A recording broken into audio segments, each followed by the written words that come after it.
कौन सी 3 चीजें mummy papa करें तो वो उनके बच्चों को जीनियस बना सकते हैं? सबसे पहला मुद्दा है सर एप्रिशिएशन, दूसरा ओवर करना, और तीसरा जो किसी भी पेरेंट को करना। कई बार बच्चों को लगता है सर हम मेहनत नहीं करेंगे, हम तो मजे लेंगे। तो मैं कहता हूँ जिसने मेहनत नहीं करी वो फिर मजदूरी करता है, और मजदूरी शब्द की परिभाषा मेरी नज़र में है सर मजे से दूरी। कौन सी 2 या 3 स्किल है जो आपको लगता है कि बच्चे के अंदर डेवलप करेंगे तो एआई के समय में अच्छे से अपने करियर या अपनी लाइफ बना पाएंगे? और इस टूल को मैंने नाम दिया सर IAS। आई को मैंने कहा इंटरेस्ट। मैं कहता हूँ अगली चीज और चेक कर लीजिएगा, that is called ability, S for scope. मैं हर पेरेंट से कहता हूँ परीक्षित सर कि हवा के रुख पे छोड़ दे, जलना सीख जाएगा, और बच्चा लड़खड़ाएगा तो चलना सीख जाएगा। आपके पास ये क्वेश्चन बहुत आता हो कि हमारे बच्चे हमसे कुछ शेयर नहीं, पूछने का सबसे बेहतर तरीका है 3 साल का बच्चा बोलता है माँ बाप से कि पापा जी चांद ला के दो, तो वो बड़ा होते होते तो मंगल ग्रह पे चला जाना चाहिए। जो बच्चा 1.5-2 साल में चांद पे जाने की सोच रहा था 17-18 साल तक आते आते सड़क पर आ गया। ये चांद से सड़क तक पहुंचा किसने? आप जानते हैं किसने पहुंचाया उसे? किसने? हमने। आज के जो टीनेज बच्चे हैं उनको यदि कोई सीधी आप एडवाइस देना चाहे? जो मुझे टीनेज को समझाना है वो ये है कि यही मोड़ होता है जिंदगी में संभलने के लिए, इसी मोड़ पर आकर लोग फिसलते क्यों?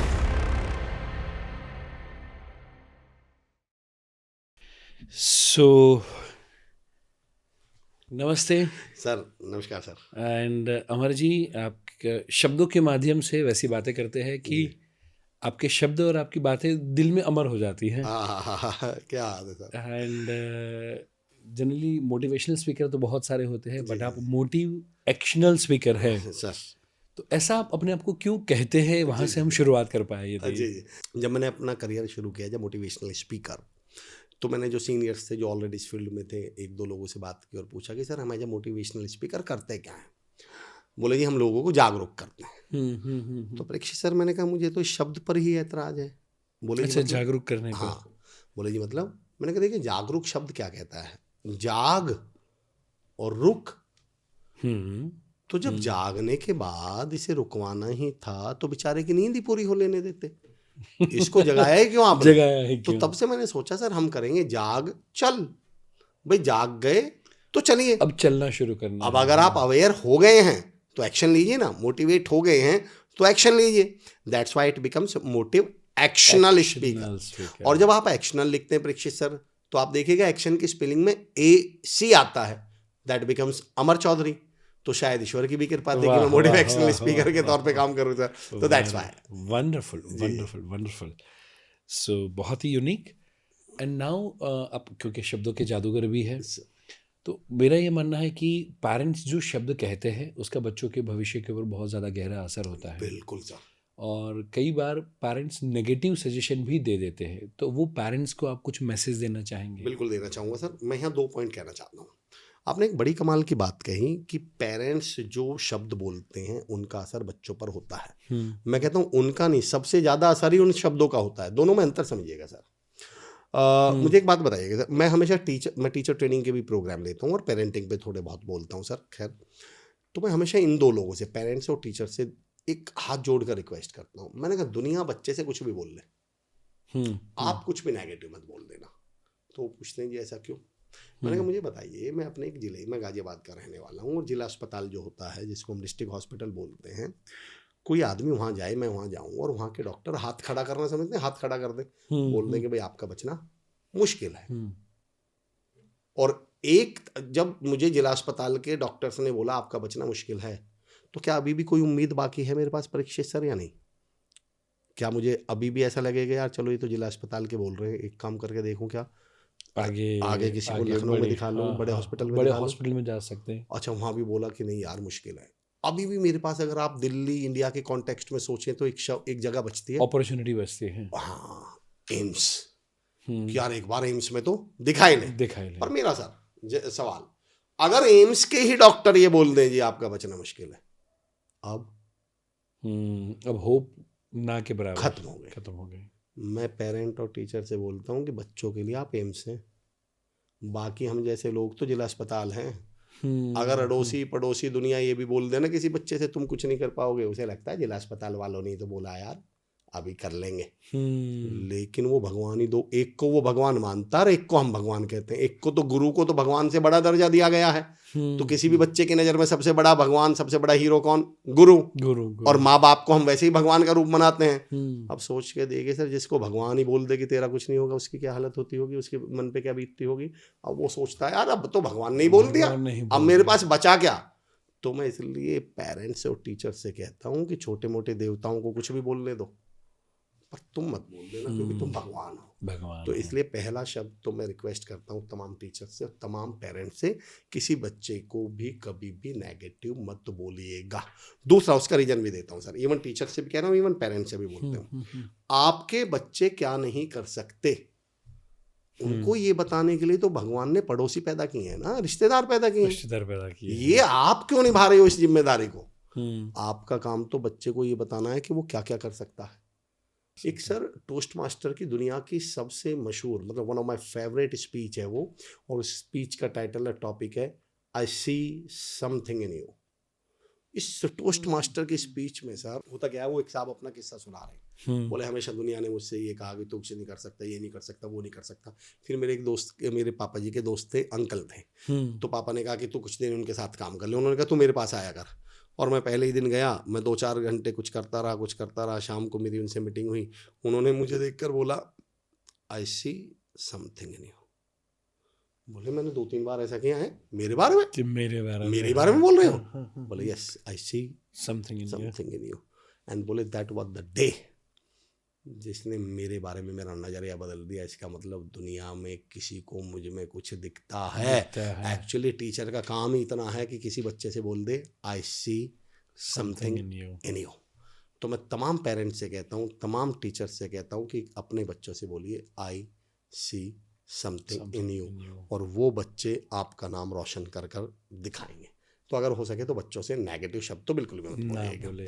बल्कि परीक्षित सर सही बताऊं, इसी टॉपिक को मैं आगे बढ़ाता हूँ, थोड़ा सा मैं आगे बढ़ाता हूँ। मेरा फेवरेट, आपने बड़ा अच्छा कमाल का क्वेश्चन पूछ लिया सर। जो गड़बड़ कहाँ हो जाती है जब हम बच्चों से नेगेटिव बोलते हैं। अब मैं उस पॉइंट पे लाना चाह रहा हूँ। हम सब ने एक डायलॉग सुना होगा सर, कामयाब होना किसका खेल नहीं है। स्टेटमेंट को पूरा करें तो हम क्या बोलते हैं, यार कामयाब होना हर किसी का, बच्चों का खेल नहीं है। राइट। परीक्षित सर मैं ये कहता हूँ कि कामयाब होना बड़ों का खेल नहीं है।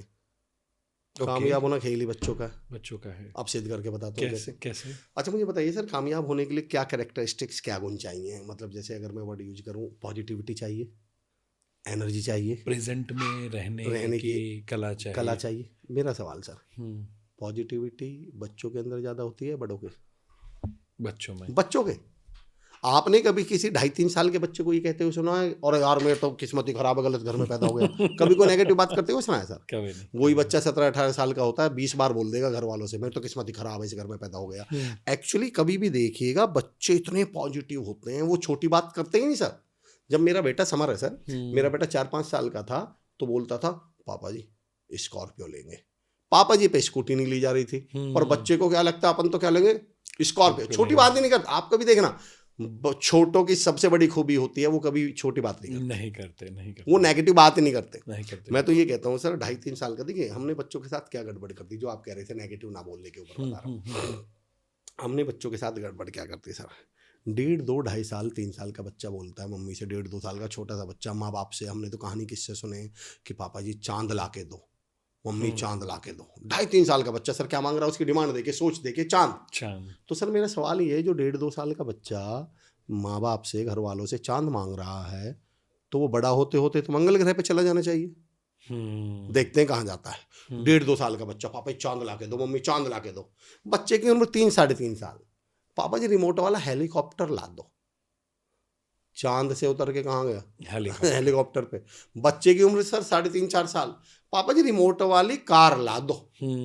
आसमान से भी कहाँ गया सर, जमीन पे।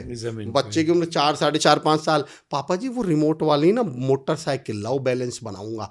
यानी वो 4 पहिए से भी कहाँ गया सर, 2 पहिए पे। बच्चे की उम्र 6-7 साल, पापा जी साइकिल ला दो। मोटरसाइकिल में से भी मोटर निकल गई सर। बच्चे की उम्र 17-18 साल, पापा जी किराए के पैसे दे दो, बस से ही चला जाऊंगा। जो बच्चा 1.5-2 साल में चांद पे जाने की सोच रहा था, 17-18 साल तक आते आते सड़क पर आ गया। मेरा सवाल परीक्षित सर सिर्फ इतना है, ये चांद से सड़क तक पहुंचा किसे है? आप जानते हैं किसने पहुंचाया उसे? किसने? हमने। जब वो कह रहा था कि चांद पे जाऊंगा तो हमने बड़ों ने क्या बोला था, पागल है चांद पे जाते हैं क्या? मतलब जब बच्चा बड़ी बड़ी बात कर रहा था, बड़े सपने देख रहा था, तभी शायद उस सपनों को तो तोड़ने उस का सपनों को काम तोड़ने का काम किसने करा? नेगेटिव सोचवाने का काम किसने करा? मैं family members, सर parents आप ने, तो इसके मतलब आई वुड से कि आप तो इसके स्टालवार्ट हैं, लेकिन मैं कहीं एक आर्टिकल पढ़ रहा था कि 17-18 साल की उम्र तक बच्चा आते आते 58,000 बार नो सुन चुका होता है। मैं सिर्फ एक रिक्वेस्ट कर रहा हूँ सर, नो में भी एक अंतर मानता हूँ मैं, जो अभी थोड़ी देर पहले जिला अस्पताल और एम्स की बात कर रहा था। एक अलग किस्सा है पर कनेक्ट करता हूँ और फिर चांद वाली बात पर आऊँगा। एक साधु को पे किसी ने आरोप लगा दिया कि लड़की ने कि इन्होंने मेरे साथ बदतमीजी की है। राजा ने साधु को सजा दी कि इनको चौराहे पर खड़ा होकर सब पत्थर मारेगी, हर जनता पत्थर मारेगी। उनको चौराहे पर बांध दिया गया। जब चौराहे पर बांध, मैं फर्क बता रहा हूँ, नो में भी फर्क है सर। किसके मुंह से नो निकले, सवाल ये है। तो पब्लिक को ये आदेश था, हर एक को इन्हें पत्थर मारना पड़ेगा, वरना उन्हें गोली मार दी जाएगी जो पत्थर नहीं मारेंगे। तो सबने उस साधु को फेंक फेंक के पत्थर मारने। साधु के चेहरे पर मुस्कुराहट है। साधु थे, संत थे, उन्हें मालूम था मैं निर्दोष हूं, कुछ नहीं करा मैंने। तो उन्हें कोई ऐसा मलाल नहीं था। तो पत्थर मार रहे हैं, वो हंस रहे हैं, मुस्कुरा रहे हैं, पत्थर खून निकल रहा है, बह रहा है। अब उनका एक शिष्य था सर। अब मजबूरी ये कि राजा का आदेश है कि पत्थर मारना पड़ेगा, नहीं मारा तो भाई, लेकिन वो तो शिष्य है। हाँ। उसका मन ना माने, गुरु हैं ये तो मेरे, और वो तो जानता है मेरे गुरु तो कितने वो हैं। लेकिन वो क्या करे, उसे अपनी जान भी बचानी थी। तो वो क्या करता है सर, भीड़ में अचानक एक फूल उठाता है और वो ऐसे फेंक के मार देता है ताकि लगे मैंने मारा। और जैसे ही साधु उस संत को वो फूल लगता है, सब साधु ऐसे फाड़ फाड़ के रोता है, ऐसे चिल्ला चिल्ला के रोता है। मतलब वो चिल्लाना मतलब बोले मुझे मार डालो, चिल्लाने रोने लगता है। राजा कहता है रुको रुको। राजू कहता है ये क्या हुआ कि यार तुझको सुबह से 500 लोगों ने पत्थर मार लिए और कुछ तब तुझे कुछ नहीं रोना आया, तब तेरे को कुछ नहीं, तू मुस्कुरा रहा है। और तेरे शिष्य ने एक इसने तो फूल फेंक के मारा है, फूल फेंक के, और तू ऐसे रो रहा है। संत कहते हैं जो 499 ने पत्थर मारा ना, इन्हें तो पता ही नहीं था कि मैं निर्दोष हूँ या मैं कितना ईमानदार हूँ, मैं कितना अच्छा हूँ, कितना सच्चा हूँ। पर इसको तो मालूम था कि मैं ये काम कर ही नहीं सकता। इसने कैसे मार दिया, इसका फूल भी मुझे पत्थर से ज़्यादा गहरा घाव करेगा। मैं ये कह रहा हूँ सर, सारी दुनिया बच्चों से बोलती रहे नो नो नो, उस पर कोई फ़र्क नहीं पड़ता। पर ये तो मेरे माँ बाप हैं, अगर इन्होंने ही नो बोल दिया, मेरे पास बचा क्या? मेरे पास सहारा कौन है? तुम ही तो एक सहारा थे, और तुमने ही मेरे को नो बोल दिया। और फूल की तरह माने सॉफ्टली भी नो बोल दिया कि तुम कर ही नहीं पाओगे, तुम में दिमाग ही नहीं है, तुम ऐसे हो, तुम वैसे हो। बच्चे को तो ऐसा लगता है कि यार मुझे मेरे माँ बाप से ज्यादा कौन, भाई या तो सबसे ज्यादा कौन जानते होंगे, माँ बाप। मैं एक लाइन बोला करता हूँ सर अपनी ट्रेनिंग्स में कि वजन बात में नहीं होता, वजन मुंह में होता है। वो बात किसके मुंह से निकली? मुंह से निकली। 2 बूंद जिंदगी की बच्चों को पल्स पोलियो की ड्रॉप पिलवाएं, ये किसने बोला था सर? अमिताभ बच्चन ने। मेरा सवाल, 10 करोड़ रुपए लिए थे, ऐसा बताते हैं साइड के, उन्होंने 10 करोड़ रुपए लिए हैं। मेरी एक यहाँ प्रपोज करता हूँ सर, एक ऑफर रखता हूँ मैं सरकार के सामने, मुझसे बुलवा लो, फ्री में बोल दूंगा। क्यों नहीं बुलवा रहे सर मुझसे? यही तो लाइन बोल रही है। पल्स पोलियो की ड्रॉप में तो उतनी ही ताकत रहेगी, पर वो अच्छी तरह जानते हैं, 1-2 कोई जा रहा होगा पिलवाने, वो भी नहीं जाएगा। सवाल वजन बात में नहीं है, वजन मुंह में है। तो मैं इन पेरेंट्स से ये कहना चाह रहा हूँ कि उसकी नज़र में आप भगवान हो, ये जो टीचर है नज़र में भगवान है, और अगर भगवान नहीं बोल दिया तुम कुछ नहीं कर पाओगे, तो उसके बाद बच्चा वास्तव में कुछ करने लायक बचेगा ही नहीं। तो पहली बात तो आप ही नेगेटिव ना बोले।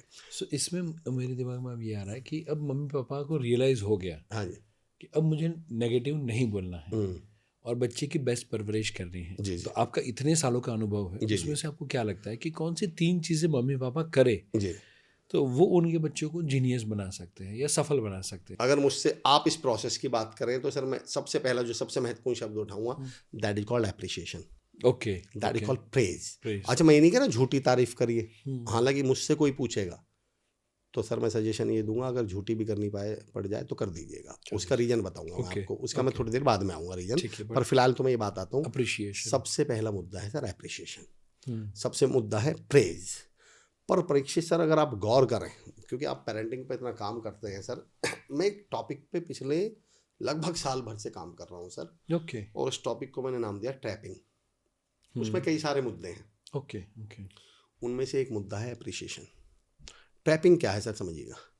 ट्रैपिंग से मेरा मतलब ये है कि इस दुनिया में 10, 12, 25 चीज़ें ऐसी हैं जो हमारे जीवन को बहुत, I would say 360 degree change कर सकती थी, जो हमारे रिलेशनशिप्स को बहुत स्ट्रॉन्ग कर सकती थी, हमारी फैमिली को स्ट्रॉन्ग कर सकती थी, हमारी प्रोफेशनल लाइफ को स्ट्रॉन्ग कर सकती थी। ओके। तो बड़ी चालाकी से उनके प्रति हमारे दिमाग में नेगेटिविटी भर दी गई, उनके प्रति हमें नेगेटिव कर दिया गया। उनमें से एक एप्रिसिएशन है सर। जैसे कि आप सुनिएगा, आपने एक डायलॉग सुना होगा, पेरेंट्स से कहा जाता है कि बच्चों, इवन बॉस से भी कहा जाता है, बच्चों की कभी भी ना तारीफ मत करना, वरना तारीफ करने से बच्चे बिगड़ जाएंगे। मैं ये कह रहा हूँ कि आपको ऐसा लग रहा है कि किसी ने दिमाग में ये बैठा दिया कि मीठा खाने से इसको शुगर हो जाएगी, पर जहर खाने से मरेगा नहीं।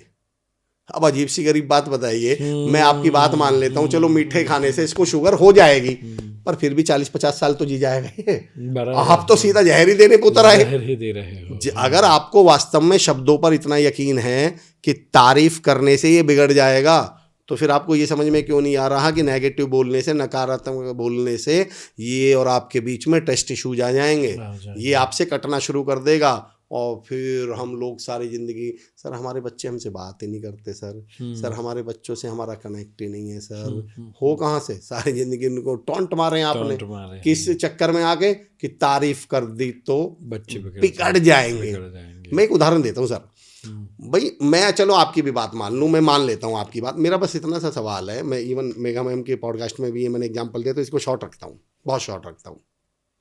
एक बॉम्ब है सर, एक रेड वायर है, एक ग्रीन वायर, और मेरे को नहीं मालूम कौन सा वायर काटना है। कैसे? फिर भी सर कॉमन सेंस क्या कहती है, अगर फिर भी काटना ही पड़ जाए तो आज तक जो हमने सुना सीखा है, तो भी कौन सा काटूं, लाल या हरा?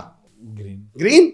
तो मैं ये कहता हूं, मैं ये नहीं कह रहा मुझे मालूम है ग्रीन काटना चाहिए, पर कॉमन सेंस तो ये कहती है कि काटना ही पड़ रहा है तो ग्रीन ही काट लूं। अगर मैं आपकी बात मान लूं कि शब्दों का असर पड़ता है, तो नेगेटिव की जगह पॉजिटिव बोल लीजिए। अगर इससे शुगर हुई भी तो कम से कम इसका कुछ तो इलाज होगा, दवाई के दम पे जी जाएगा, कुछ तो सॉल्यूशन होता होगा।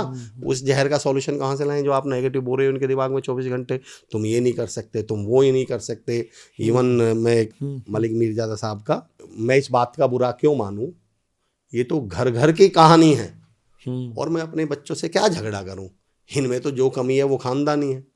मतलब इनमें वो कमी आई कहाँ से है, वो तो मैंने ही तो डाली है, और बड़ी शिद्दत के साथ डाली है सर, बड़ी मेहनत के साथ डाली है।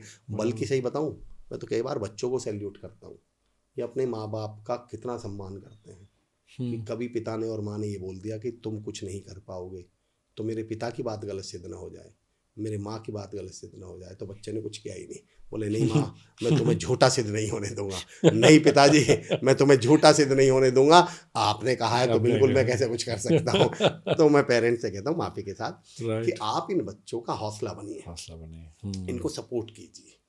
एप्रिसिएशन के ऊपर कई बार लोगों को लगता है, इवन पेरेंट्स को भी और टीचर्स को भी, ये क्वेश्चन होता है सर कि सर ये ऐसा कुछ कर ही नहीं रहे अप्रिशिएशन के लायक, तो हम अप्रिशिएट करें कैसे करें। या मेरा एक परीक्षित सर, बस मेरा एक रिक्वेस्ट है, इसे मैं रिक्वेस्ट कहूँगा। मैं कॉर्पोरेट में सेशन लेता हूँ, लीडर से एक बात कहता हूँ, सेम बात मैं पेरेंट्स से कहता हूँ कि साहब अपनी एप्रिशिएशन के पोस्ट पेड कनेक्शन को एक बार प्रीपेड कनेक्शन में बदल के देख लीजिए। अब क्या है सर ये पोस्ट पेड कनेक्शन, हम क्या कहते हैं कि सर ये कुछ करें तो ही तो हम तारीफ करें। मेरा परीक्षित सर ये कहना है कि जो एप्रिशिएशन है, जो तारीफ है, वो पेट्रोल की तरह है। एक आदमी को लुधियाना से दिल्ली आना है, और हम उससे क्या कह रहे हैं, भाई तुम कार लेकर लुधियाना से दिल्ली आ जाओ, फिर हम आपको पेट्रोल दे देंगे। वो कह रहा है भाई साहब जब मैं लुधियाना से दिल्ली आई जाऊंगा तो आपके पेट्रोल को क्या आग लगा के, छिड़क के आग लगा के मरूंगा, मैं करूंगा क्या इस पेट्रोल का? मेरे लिए आपके पेट्रोल की वैल्यू क्या है, कब है? जब आप मुझे लुधियाना से दिल्ली निकलने आए। हम लोग पता क्या बोलते हैं, सर ये परफॉर्म करे, ये अच्छा करे, ये बढ़िया करे, तभी तो हम तारीफ करें। मेरा एक सवाल, फिर आपकी तारीफ के इसके लिए रोल क्या है? रोल क्या है? मैं कोचिस से हमेशा एक बात बोलता हूँ, उसको sense of achievement by default आ चुका है, वो तो आ चुका है ना, अब जरूरत नहीं है। और दूसरा सवाल सर, अगर विराट कोहली ने सेंचुरी बना दी तो कोच ही तारीफ करे, कोच क्या तारीफ करेगा? फिर तो दुनिया ताली बजा रही है।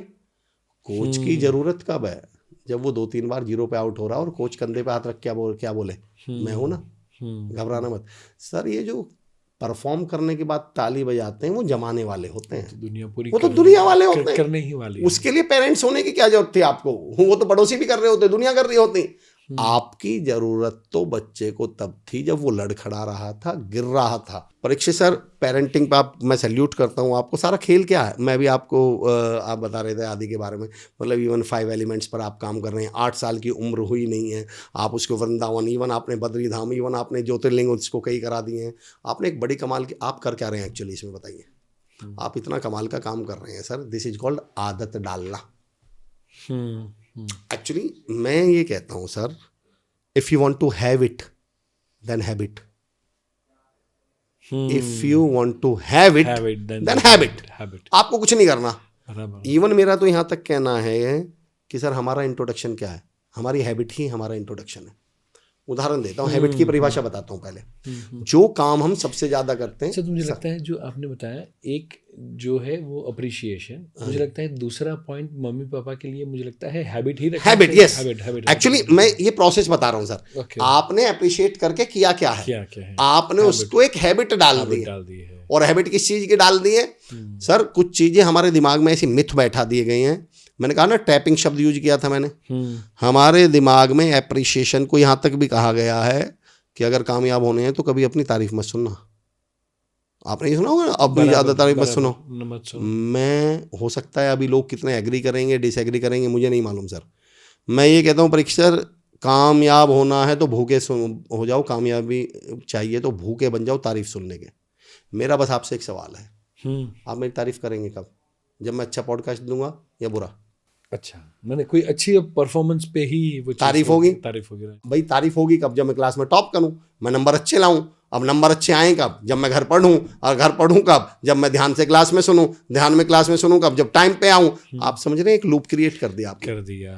हाँ, मैं यहाँ एक वो भी दे देता हूँ डिस्क्लेमर, कि जो तारीफ के बारे में डायलॉग दिया जा रहा है, मैं उसमें बस यही बता रहा हूँ आपको, उस तारीफ को सही जगह, ये बड़ों के लिए, अभी तो वो तो बच्चों की बातें चल रही, उस तारीफ को सही जगह रखने की आपको आना चाहिए। रखनी कहाँ है? अक्सर हम तारीफों को सर पे रख लेते हैं। तो और मैं कहता हूँ कि परीक्षित सर, सर पे रखी चीज आपका कद घटाएगी। अगर मेरे आप घर पे कोई सर पे बैग या बोझ रख दें तो वो मेरी गर्दन कैसी कर देगी? मैं कहता हूँ तारीफ सुनिए और पैरों के नीचे रखिए। पैरों के नीचे रखी कोई भी चीज आपका कद बढ़ाएगी। तो तारीफ सुनने की तो आदत डालिए अगर कामयाब होना है तो बच्चों को आपने आदत डाली तारीफ की, तारीफ से क्या डल रही है आदत? अब मैं पावर ऑफ हैबिट्स पे आता हूँ। वो हैबिट्स करेंगी क्या? वो हैबिट बताता हूँ क्या करेंगे सर। तो if you want to habit then habit, हमारा तो इंट्रोडक्शन में मानता हूँ हैबिट ही है। कैसे मैं बताता हूँ सर। हैबिट का मतलब होता है वो काम जो मैं सबसे ज्यादा करता हूँ। अब अगर कोई क्रिकेटर है तो वो सबसे ज्यादा क्या करता होगा? क्रिकेट खेलता होगा। कोई टीचर है तो सबसे ज्यादा पूरा दिन किस में बीतता होगा?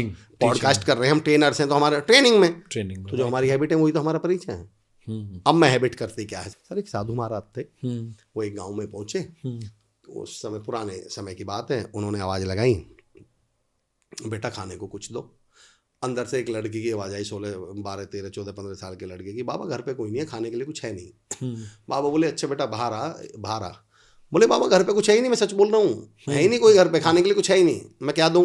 अरे बोले बेटा बाहर तो आ। Power of habit sir. वो लड़का बोला बाबा सच में कुछ नहीं है, मैं बाहर आके करूँगा क्या? मैं झूठ नहीं बोल रहा, घर पे है ही नहीं कुछ खाने के लिए, दूँ क्या? साधु बोले बेटा बाहर तो आ। लड़का बड़ा झल्लाता हुआ, बड़ा गुस्से में चिड़चिड़ाता हुआ सर बाहर आया। बोले बाबा घर पे कुछ है ही नहीं, मैं क्या दूं, मैं सच बोल रहा हूँ।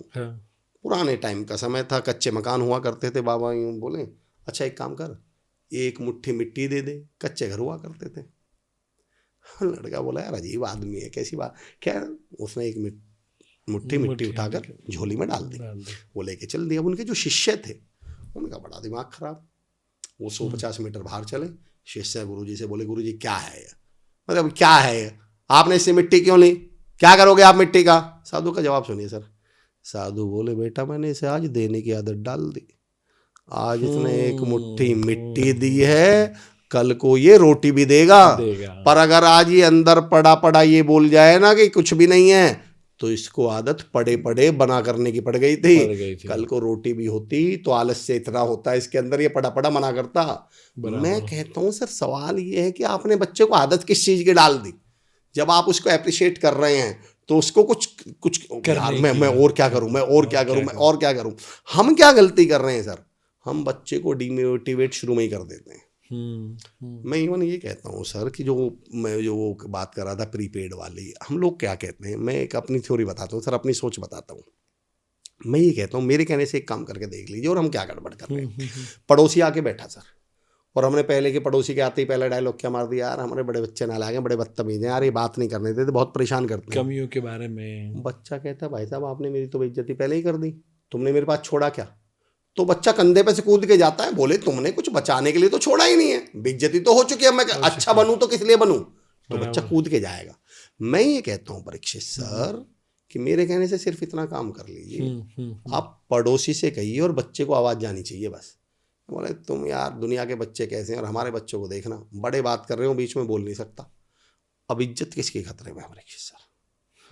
आजकल छोटे बच्चों भी आपने देखा होगा, जरा से बच्चे भी पेरेंट्स को पीटीएम में ले जाते समय बड़े कौन वो होते हैं। अब इज्जत बच्चे की खतरे में, वो चले गए यार मम्मी ने तो तारीफ कर दी, पापा जी ने तो तारीफ कर दी, अब इज्जत मुझे संभालनी है, अगर वो बीच में बोल जाए, क्योंकि अब बोलती तो बेइज्जती उसकी है। जब पड़ोसी चला जाएगा तब पता चलेगा सोफा गीला करके बैठा हुआ है पर बीच में बोलेगा मैं इस पर एक उदाहरण देता हूँ परीक्षित सर, और बड़ा प्रैक्टिकल सा उदाहरण देता हूँ सर। मैं एक कंपनी में काम करता हूँ, आप एक कंपनी में हम लोग एक काम करते हैं। एक दिन आपका दोस्त आता है मुंबई से, और आप उसको दोस्त को चाय पिलाने ले जाते हैं उस काका के यहाँ जिसके यहाँ 10 साल से आप चाय पी रहे हैं, और आप काका से जाकर बोलते हैं काका चाय बनाना बढ़िया सी, मेरा दोस्त आया है मुंबई से। मैं गारंटी से कहता हूँ काका के यहाँ पर ऐसे दोस्त डेली आ रहे हैं 10-20, काका वैसी चाय देंगे जैसी रोज दे रहे हैं। मेरे कहने से परीक्षित सर एक काम करके देखिए, काका से कुछ मत बोलिए, दोस्त से बोलिए, बस काका को आवाज जानी चाहिए कि तू बहुत मुंबई की चाय की तारीफ करता है। चाय किसको बोलते हैं, हमारे काका के यहाँ पी के देख, काका 2 चाय देना। अब इज्जत काका के खतरे में है। अब काका जी अदरक मंगवाएंगे, अब काका जी इलायची कूटेंगे, अब काका जी 15 मिनट पकाएंगे, बॉन चाइना के कप उतारेंगे टांड पे से और ढक के भेजेंगे। इज्जत किसके खतरे में है? काका की।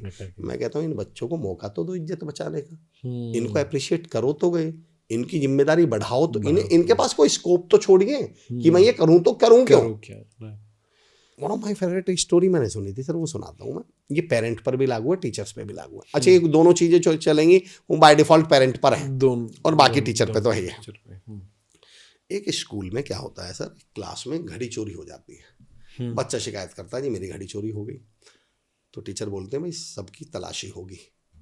पर अचानक टीचर के मन में एक ख्याल आता है कि यार अगर इन बच्चों को पता चल गया किसने चोरी करी है तो ये तो उसका मजाक उड़ाएंगे, उसकी टांग खींचा करेंगे, उस पर ठप्पा मार देंगे, टैग कर देंगे चोर कर। तो टीचर कहता है भाई रुक जाओ, तलाशी तो होगी पर उससे पहले सबकी आंख पे पट्टी बांधी जाएगी। तो टीचर सबकी आंखों पे पट्टी बंधवा देते हैं, फिर बच्चों की तलाशी शुरू करते हैं। एक बच्चे की जेब में घड़ी निकलती है, टीचर उससे लेकर जिसकी घड़ी थी उसको दे देते हैं, पट्टी खोल दी जाती है किसी को। 20-25 साल बाद वो टीचर एक एयरपोर्ट पे बैठे हुए हैं, एक बहुत बड़ा बिजनेस टाइकून वहाँ से निकलता है और टीचर को देखते ही उनके एकदम वापस पलटता है और टीचर के पैर छूता है, sir sir sir sir sir sir. Teacher कहते हैं बेटा आप? बोले सर मुझे नहीं पहचाना। बोले नहीं बेटा मैंने तो। और वो कहते सर ऐसा कैसे हो सकता है, क्योंकि टीचर को 2-3 तरह के लोग याद रहते हैं, या तो वो जो बहुत टॉपर रहे हो या जिन्होंने ऐसे कांड कर रखे हो, शरारतें करी हो। बोले सर मैं नहीं पहचाना। बोले नहीं। बोले सर ऐसा कैसे हो सकता? सर आपने ऐसा कैसे हो सकता है कि भाई इतना बड़ा कांड था, वो तो टीचर की लाइफ में 2, 4, 5, 10 ही तो ऐसे होंगे। बोले सर मैं वही तो हूं जिसने घड़ी चोरी की थी, वो आपने तलाशी लिवाई थी, तो फिर आपने कैसे नहीं पहचाना? पर टीचर बोलते हैं बेटा जब मैंने सबकी आंखों पे पट्टी बंधवाई थी ना, तो एक पट्टी मैंने अपनी आंख पे भी बांध ली थी। मुझे ऐसा लगा कहीं ऐसा ना हो कि इस बच्चे के प्रति मैं नेगेटिव हो जाऊं और मैं इसको ठप्पा मार दूं। मैं हर टीचर से कहता हूं सर, और हर पेरेंट से बोलता हूँ 10% अंधे और बहरे बनिए। मैंने अपना करियर एज ए टीचर शुरू किया था सर। एक बच्चे ने एक वर्ड यूज किया था, वो अपना कहीं एक्सपीरियंस शेयर कर रहा था। बोले, मैंने कहा वहाँ कैसा, कहीं अपने स्कूल का? बोले सर हमारे स्कूल में सबसे बड़ी समस्या है वहाँ सामूहिक बेइज्जती करते हैं। सर अगर आपने वर्ड पे गौर किया हो तो सामूहिक शब्द के साथ एक बहुत नेगेटिव वर्ड यूज किया जाता है, सामूहिक बलात्कार। तो ये जो सामूहिक बेइज्जती है ना सर, ये कायदे से बच्चे के साथ वही है। और जब आपने उस बच्चे को ह्यूमिलेट कर दिया, बच्चे के पास बचा क्या? टीचर को बहुत बड़प्पन लगता है, पेरेंट्स को बहुत बड़प्पन लगता है कि मैंने बच्चे की बदतमीजी गलती पकड़ ली। मैं कहता हूँ आपका फ़र्ज़ ये था कि जब समझ में आ जाए बच्चा बदतमीजी कर रहा है, उसके पास से निकलते, कंधे पे हाथ रखते और वापस आ जाते। बच्चे को मैसेज चला गया तो सर ने देख लिया और बच्चे को लगता सर ने मेरी इज्जत बचाई है, और अब वो बच्चा आपकी इज्जत बचाने के लिए जान लगा देता। अब वो बच्चा कहता इन माँ बाप की इज्जत मैं बढ़ाऊंगा यार, जिन्होंने मेरी 4 लोगों में इज्जत बचाई है, इनकी इज्जत के लिए मैं काम करूंगा। चाहते तो उस दिन ये मेरी बेइज्जती कर सकते थे। तो मैं रिक्वेस्ट करता हूँ कि एक तो इनकी इज्जत बचाइए बच्चों की। अब देखिए सर, वक्त के साथ अगर हम नहीं बदले भाई, अब वो समय चला गया, आपको ये समझना पड़ेगा आजकल बच्चों की ज़्यादा इज्जत है, सही बताएं तो 100%। और इनको थोड़ा सा मैं जो बार बार कह रहा हूँ प्रीपेड वाला, इनकी इज्जत बचाइए। दूसरा, ओवर पैम्पर्ड मत कीजिए। 3 बातें आपने पूछी, हैबिट का ही हिस्सा। हाँ, तीसरी बात आपने पूछी है। अच्छा, तीसरी बता रहा हूँ, तीसरा एप्रिशिएशन हुआ सर, फिर आपने क्या कर दिया, हैबिट डेवलप, और तीसरा जो किसी भी पेरेंट को करना है, ओवर पेरेंटिंग नहीं करें। अब क्या है सर ओवर पेरेंटिंग, ये समझाता हूँ। आप ऑफलाइन सेशंस में मैं एक सवाल पूछता हूँ सर लोगों से, ओवर पेरेंटिंग पे आ रहा हूँ। अब हमने अपने बच्चों को कमजोर कर लिया सर, कैसे करा वो बताता हूँ। मैं ऑफलाइन सेशंस में पूछता हूँ भाई आपसे में से कोई गांव का रहने वाला है, बच्चे हाथ उठाते हैं, ये सर ये सर ये सर। तो मैं क्वेश्चन पूछता हूँ कि गांव के बच्चे ज़्यादा मेंटली और फिजिकली स्ट्रांग होते हैं सर या शहर के? गांव के। उसका रीज़न बताइए सर, क्या लगता है आपको? आई थिंक सीधा नहाने के लिए तालाब में कूदते हैं, पेड़ों पे चढ़ते हैं, तो ये 2 चीज़ तो उनको स्ट्रांग बनाई देती है सर। और नंगे पैर दौड़ते रहते हैं। हालांकि अब प्रैक्टिकली अगर एक्सेप्ट करें परीक्षित सर, अब गांव तालाब वाले तो बचे नहीं, पेड़ वाले गांव बचे नहीं, लेकिन मैं जिस पीढ़ी को बिलोंग करता हूं, हमने बिल्कुल यही हुआ है हमारे साथ। लेकिन उसके बावजूद अब मैं, क्योंकि मैं गांव से बिलोंग करता हूं सर, मेरा गांव है लोनी के पास एक गांव पड़ता था चिरोड़ी। अब मैं बताता हूं ये गांव का बच्चा फिजिकली और मेंटली स्ट्रांग होता क्यों है। सर एक गांव का बच्चा है, दीवार पे खेल रहा है, छत पे खेल रहा है या ऊंचाई पे खेल रहा है, वहां से वो गिर पड़े सर, उसको पैर में फ्रैक्चर आ जाए, मोच आ जाए इवन, वो रोएगा नहीं। उसका कारण जानते हैं सर, गांव में उठाने का सिस्टम नहीं होता सर। उसको मालूम है कि बेटा एक टांग तो तेरी गिर के टूटी है, ये दूसरी को घर वाले तोड़ देंगे। वहां भागकर ऐसे गोद में नहीं उठाया जाता सर, जितने गांव वाले लोग सुने होंगे वो कनेक्ट करेंगे इस बात से।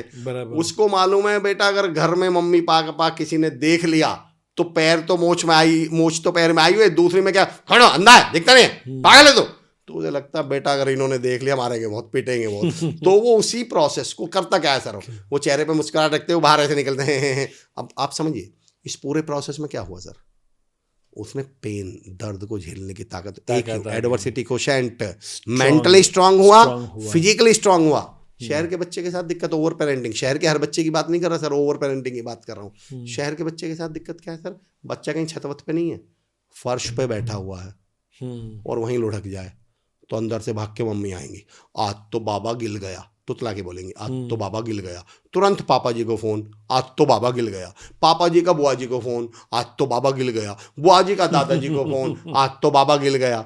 उसके बाद सर बाबा कभी गिलता ही नहीं है, और ये बाबा सारी जिंदगी फिर कुछ करता भी नहीं है सर, कुछ नहीं। और यही बाबा बड़े होकर पूछते हैं आले मेले बाबू ने थाना थाया क्या, यही तो बाबा फिर सर। मैं हर पेरेंट से कहता हूँ परीक्षित सर कि हवा के रुख पे छोड़ दे, जलना सीख जाएगा, और बच्चा लड़खड़ाएगा तो चलना सीख जाएगा। अब भाई इनको लड़खड़ाना नहीं दीजिए भाई, गिर भी गए तो कौन सी, हम इतने ओवर कॉन्शियस हो चुके हैं सर। मैं एक गंगानगर एक सेशन ले रहा था सर, मैं ये नहीं कहता इससे टोटली एग्री करें, और मैं सुने बस अपने अपने हिसाब से इसका आकलन करें। मैं ये भी नहीं कहता सर इससे एग्री करें, पर आकलन करें। वहाँ सब पेरेंट्स बैठे हुए थे, मैंने उनसे एक सवाल पूछा, परीक्षित सर जिस एज ग्रुप से हमें, आप तो मतलब अभी मैं अपनी एज की बात कर रहा हूँ, इसी एज के थे तकरीबन तमाम पेरेंट्स, 9वीं 10वीं 11वीं के बच्चों के मम्मी पापा। मैंने कहा भाई वो हाथ उठाएं जिनके माँ बाप ने, पेरेंट्स से मैंने पूछा आप में से वो हाथ उठाएं जिनके माँ बाप ने कभी ना कभी आपसे ये कहा था कि पता ना तुम्हारा क्या होगा, तुम क्या करोगे ज़िंदगी में, भूखे मरोगे। सामने जो पेरेंट्स बैठे थे मैंने ऐसा उनसे पूछा, सर 90-95% ने हाथ उठाया। हम सब ने कभी ना कभी सर अपने माँ बाप से ये सुना रखा है, तुम पता नहीं ज़िंदगी में क्या करोगे, तुम्हारा पता नहीं क्या होगा। तो मैंने कहा हाथ उठाओ, 90-95% ने हाथ उठाया। तो मैंने कहा मर गए क्या भूखे, नहीं करा कुछ भी। तो मैंने कहा आप क्या करते हो, बोले सर मैं इंजीनियर हूँ। आप क्या करते हो, सर मैं SDM हूँ। आप क्या करते हो, सर मैं डॉक्टर हूँ। मैंने कहा जिनके माँ बाप ये कह रहे थे भूखे मरोगे पता नहीं तुम क्या करोगे, वो एसडीएम बन गए, वो डॉक्टर बन गए, वो इंजीनियर बन गए। मैंने कहा ये भी कुछ बन जाएंगे। 24 घंटा मत इनके पीछे पड़े रहा करो, हर वक्त मत ओवर एनालिसिस किया करो। हाँ। मैं जिंदगी के बारे में कहता हूँ सर, सेम बच्चों के बारे में कह रहा हूँ। मैं जिंदगी के बारे में कहता हूँ कि जिंदगी दही की तरह है। दही जब हमें मिलती है तो सर हम क्या करते हैं, दही में शक्कर मिलाएंगे, चाट मसाला मिलाएंगे और खाएंगे। कैसी लगती है सर? एकदम मजेदार, एकदम खाने का स्वाद बढ़ा देती है। सर परीक्षित सर, मेरे कहने से सेम दही को जस्ट खाने से पहले माइक्रोस्कोप लगाकर देख लीजिएगा एक बार। इतने कीड़े नजर आएंगे, इतने कीटाणु नजर आएंगे सर, दही वही रहेगी, बैक्टीरिया। और ये जानकारी आपको पहले भी थी कि बैक्टीरिया है इसमें, पर आपको उसका फर्क नहीं पड़ा, वो जानकारी थी। पर जैसे ही खाने से पहले माइक्रोस्कोप लगाया, मैं कहता हूँ हाँ इन बच्चों में भी बैक्टीरिया हैं, हाँ इन बच्चों में भी कमियां हैं, पर 24 घंटे इनके पीछे माइक्रोस्कोप मत लगाओ, खाने लायक नहीं बचोगे, इनसे प्यार नहीं कर पाओगे, इनके साथ खेल नहीं पाओगे, इनके साथ रिलेशनशिप बिल्ड नहीं कर पाओगे। मैं ये नहीं कह रहा कि है नहीं, मैं कह रहा बिल्कुल हैं, पर 10% अंधे और 10% बहरे बचिए, इन्हें मौका दीजिए और फिर देखिए ये आपके कैसे बन जाएंगे। और फिर आप बड़े होकर फिर वही कर, हमारे बच्चे जी हमारे पास बैठते नहीं, 24 घंटे तो टॉन्टबाजी चल रही है, बैठे कहाँ से ये बच्चे? बैठेगा कैसे? कहाँ से बैठेंगे सर ये बच्चे? ये सुनेंगे कहाँ से हमारी? तो मैं बदलाव के साथ सर, वक्त बर्बाद करने वालों को वक्त बर्बाद करके छोड़ेगा, और खुद को हालात नहीं, उसको हालात नहीं छोड़ेंगे, खुद को हालात पे जो छोड़ेगा। अब आपको वक्त के साथ बदलना पड़ेगा। हमारे समय में पता है पेरेंट्स का डायलॉग होता था सर, हमारे समय में, भाई हम तो फीस भर सकते हैं, पढ़ना ना पढ़ना तुम्हारा काम है। ये याद है सर? हम तो पैसे दे सकते हैं, हर चीज के क्या दे सकते हैं? पैसे दे सकते हैं। बराबर। मैं कहता हूँ सर, पेरेंट शब्द पे गौर करिएगा। पेरेंट की मैंने संधि विच्छेद किया, पे रेंट। ओके। पे रेंट, जिनका बस हर एक बात में डायलॉग है हम तो रेंट मतलब पैसे दे देंगे जी, पे रेंट फीस दे देंगे जी, कोचिंग की फीस दे देंगे जी, बाकी तुम जानो। अब थोड़ा सा बदलने का वक्त आ गया, इसे करिए पेरेंट। पेयर, अपने बच्चों के साथ अब पेयर बनाने की जरूरत है, उनके साथ जोड़ी बनाने की जरूरत है, उनके साथ कनेक्ट डेवलप करने की जरूरत है। और कनेक्ट तब बनेगा जब आप उनको सुनेंगे। आपने 3 पूछी थी सर, मैं अपनी तरफ से एक एक्स्ट्रा डाल देता हूँ, और वो है सुनने वाली बात। वंडरफुल। पहले मैं सुनने की ताकत बताता हूँ सर, तमाम पेरेंट्स को, तमाम टीचर्स को, इवन अगर वो पेरेंट्स कहीं लीडर भी हैं तो भी सुने। सर मैं एक बात बताइए, सुनने की ताकत बताता हूँ, पावर ऑफ लिसनिंग। जब बच्चा पैदा होता है तो वो बोलना पहले सीखता है या सुनना सर? सुनना। और बोलना कितने समय बाद सीखता है सर? नहीं भाई, 1.5 साल 2 साल। 1.5-2 साल सर। इससे पता है सर परीक्षित सर, मैंने क्या सबक सीखा कि भगवान भी जानते हैं कि बोले बगैर तो इसका 1.5-2 साल काम चल जाएगा, सुने बगैर 1.5 सेकंड काम नहीं चलेगा। इवन हमारे यहाँ तो ये कहते हैं सर, गर्भ में बच्चा बोलना सीख जाता है, सुनना गर्भ में बच्चा सुनना सीख जाता है। मैं कहता हूँ मेरी नहीं मान रहे तो भगवान की मान लो, भगवान खुद कह रहे हैं सुनना ज़्यादा महत्वपूर्ण है। इवन जब मैं अपने ऑफलाइन सेशन शुरू करता हूँ ना सर, तो 150, 200, 500 लोग मेरे सामने बैठे होते हैं, 1000 लोग, तो मैं बोलता हूँ यहाँ जितने भी भगवान मौजूद हैं मैं उन सबको प्रणाम करता हूँ। तो लोग बोलते हैं सर आप हमें भगवान क्यों बोल रहे हैं? तो मैं पूछता हूँ भाई कभी मंदिर, मस्जिद या गुरुद्वारा गए हैं? बोले जी गए हैं। तो मैंने कहा एक बात बताओ, इधर हम होते हैं, सामने भगवान होते हैं, मैंने कहा बताओ दोनों में से बोलता कौन है? इधर हमें सामने भगवान है, बोलता कौन है सर दोनों में से? इंसान, हम। और सर सुनता कौन है? भगवान। यानी सुनने वाला कौन? भगवान। तो मैं कहता हूँ इसलिए मैं आपको भगवान कह रहा हूँ, अगले 1.5 घंटे सुनेगा कौन? तो इस समय भी बता दूं परीक्षित सर, ये जो हमें पॉडकास्ट में सुन रहे हैं ये भगवान है, वो हमारे लिए। हम और आप तो भक्त हैं हम तो बोलने का काम कर रहे हैं। पर मैं ये कहना चाह रहा हूँ सर, बोलने वाले से बड़ा सुनने वाला होता है, मैं तो ये कहना चाह रहा हूँ। मैं फिलहाल इंपॉर्टेंस समझा रहा हूँ लिसनिंग की, फिर मैं आऊँगा सर। बराबर। अभी तो मैं आप ही बताइए ना, बदलते समाज में मैं एक सवाल पूछता हूँ आपसे, इस बदलते हुए दौर में आजकल टीचर्स को बच्चों से क्या शिकायत है? बोलते नहीं सर या सुनते नहीं? शिकायत है सुनते नहीं। माँ बाप को औलाद से क्या शिकायत है सर? सुनते नहीं। सीनियर्स को जूनियर से क्या शिकायत है सर? सुनते नहीं। पलट के पूछो सर, जूनियर को सीनियर से क्या शिकायत है? सुनते नहीं। बच्चों को माँ बाप से क्या शिकायत है? सुनते नहीं। सर कोई किसी को सुनना नहीं चाह रहा। सर बाई प्रोफेशन में कीनोट स्पीकर हूँ, उसके बावजूद परीक्षित सर मैं ये कहता हूँ कि इस देश और समाज का दुर्भाग्य ये है कि हर 1.5वें घर में कीनोट स्पीकर है। जबकि इस देश को कीनोट लिसनर्स की जरूरत लिसनर है, की जरूरत इस है। समाज को कीनोट लिसनर्स की जरूरत है। वो जो आजकल बुजुर्ग पेरेंट्स घर पे बैठकर दुखी और परेशान है ना सर, उन्हें सोना चांदी नहीं चाहिए बच्चों से। उनकी शिकायत ही एक है कि हमारे बच्चे सुन ले, सुन बैठते नहीं, सुनते नहीं। सुनना इतनी बड़ी चीज़ है सर। और जिस दिन हमने लोगों को, अपने बच्चों को सुनना शुरू कर दिया सर, आपने एक बड़ा कमाल का सवाल पूछा था शुरुआत में कि बच्चों से, देखिए सर, पेरेंट्स जो, हम जब पेरेंटिंग में बात कर रहे हैं तो पेयर मैंने वर्ड यूज किया, पेयर। आप देखते होंगे जब हम गाड़ी में चल रहे होते हैं और हमें कनेक्ट करना होता है वाईफाई को, उसको ब्लूटूथ को, तो उसमें आता है पेयर, पेयरिंग। यानी पेयरिंग करनी है तो मैंने अभी एक वर्ड यूज किया कि दोनों को आपस में क्या करना पड़ेगा, कनेक्ट। पेरेंट्स को अपने बच्चों से क्या करना पड़ेगा, कनेक्ट करना पड़ेगा। अब परीक्षित सर जो हम गलती कर रहे हैं वो बताता हूँ। एक्चुअली हम कांटेक्ट को ही कनेक्ट समझ लेते हैं। हम कांटेक्ट को और कनेक्ट को अंतर नहीं कर पा रहे। उदाहरण देता हूँ सर, परीक्षित सर, मैं इस मोबाइल को चार्जर के ऊपर रख दूं, ये दोनों एक दूसरे के कांटेक्ट में हैं सर या नहीं है? कांटेक्ट में है, पर चार्ज करेगा क्या? क्यों नहीं कर रहा सर बताइए? कनेक्ट में नहीं है एक्चुअली। पेरेंट्स अपने बच्चों के कांटेक्ट में तो हैं, कनेक्ट में नहीं है, इसलिए चार्ज नहीं कर पा रहे, इसलिए रिश्ते बेहतर नहीं हो पा रहे सर, इसलिए चीजें एक दूसरे की ट्रांसफर नहीं हो रही। इनकी बात ये नहीं समझ रहे, इनकी बात ये नहीं समझ रहे। तो मैं आपसे पूछ रहा हूँ, आपके बच्चे आपके कांटेक्ट में हैं या कनेक्ट में? और कनेक्ट करने का एक टूल दे रहा हूँ सर आज, जरूर से। जो मैं सुनने की बात कर रहा था ना, वो कनेक्ट करने का टूल है। परीक्षित सर, आपसे क्योंकि इस लहजे में और इस अंदाज में बात चल रही है, और आपसे बेहतर कोई व्यक्ति नहीं हो सकता सर, कनेक्ट की पावर बताता हूँ सर। कनेक्ट कितनी पावरफुल चीज़ है जो हम गलती कर देते हैं। बहुत प्रैक्टिकल से सवाल पूछता हूँ सर, दूध को जमाने के लिए, दूध की दही बनाने के लिए हमें उसमें क्या डालना पड़ता है? और जो पेरेंट जो मिसिंग कर रहे हैं सर, वो बता रहा हूँ। अगर हम दूध में, यस बिल्कुल सही, थोड़ा सा दही या जावन बोलते हैं हमारे यहाँ, दही या जावन डाल दे तो जम जाए। मेरा अगला सवाल सर, किसी भी टेम्परेचर पर दूध में जावन डाल दूं, दही डाल दूं कि वो जम जाए, या शुरू में थोड़ा क्या करना पड़ता है, थोड़ा सा गर्म करना पड़ता है? मेरा अगला सवाल सर, सही टेम्परेचर पर या थोड़े से गुनगुने टेम्परेचर पर जावन डालने के बाद पूरी रात दही जमाने में मेरा कोई रोल है क्या? नो।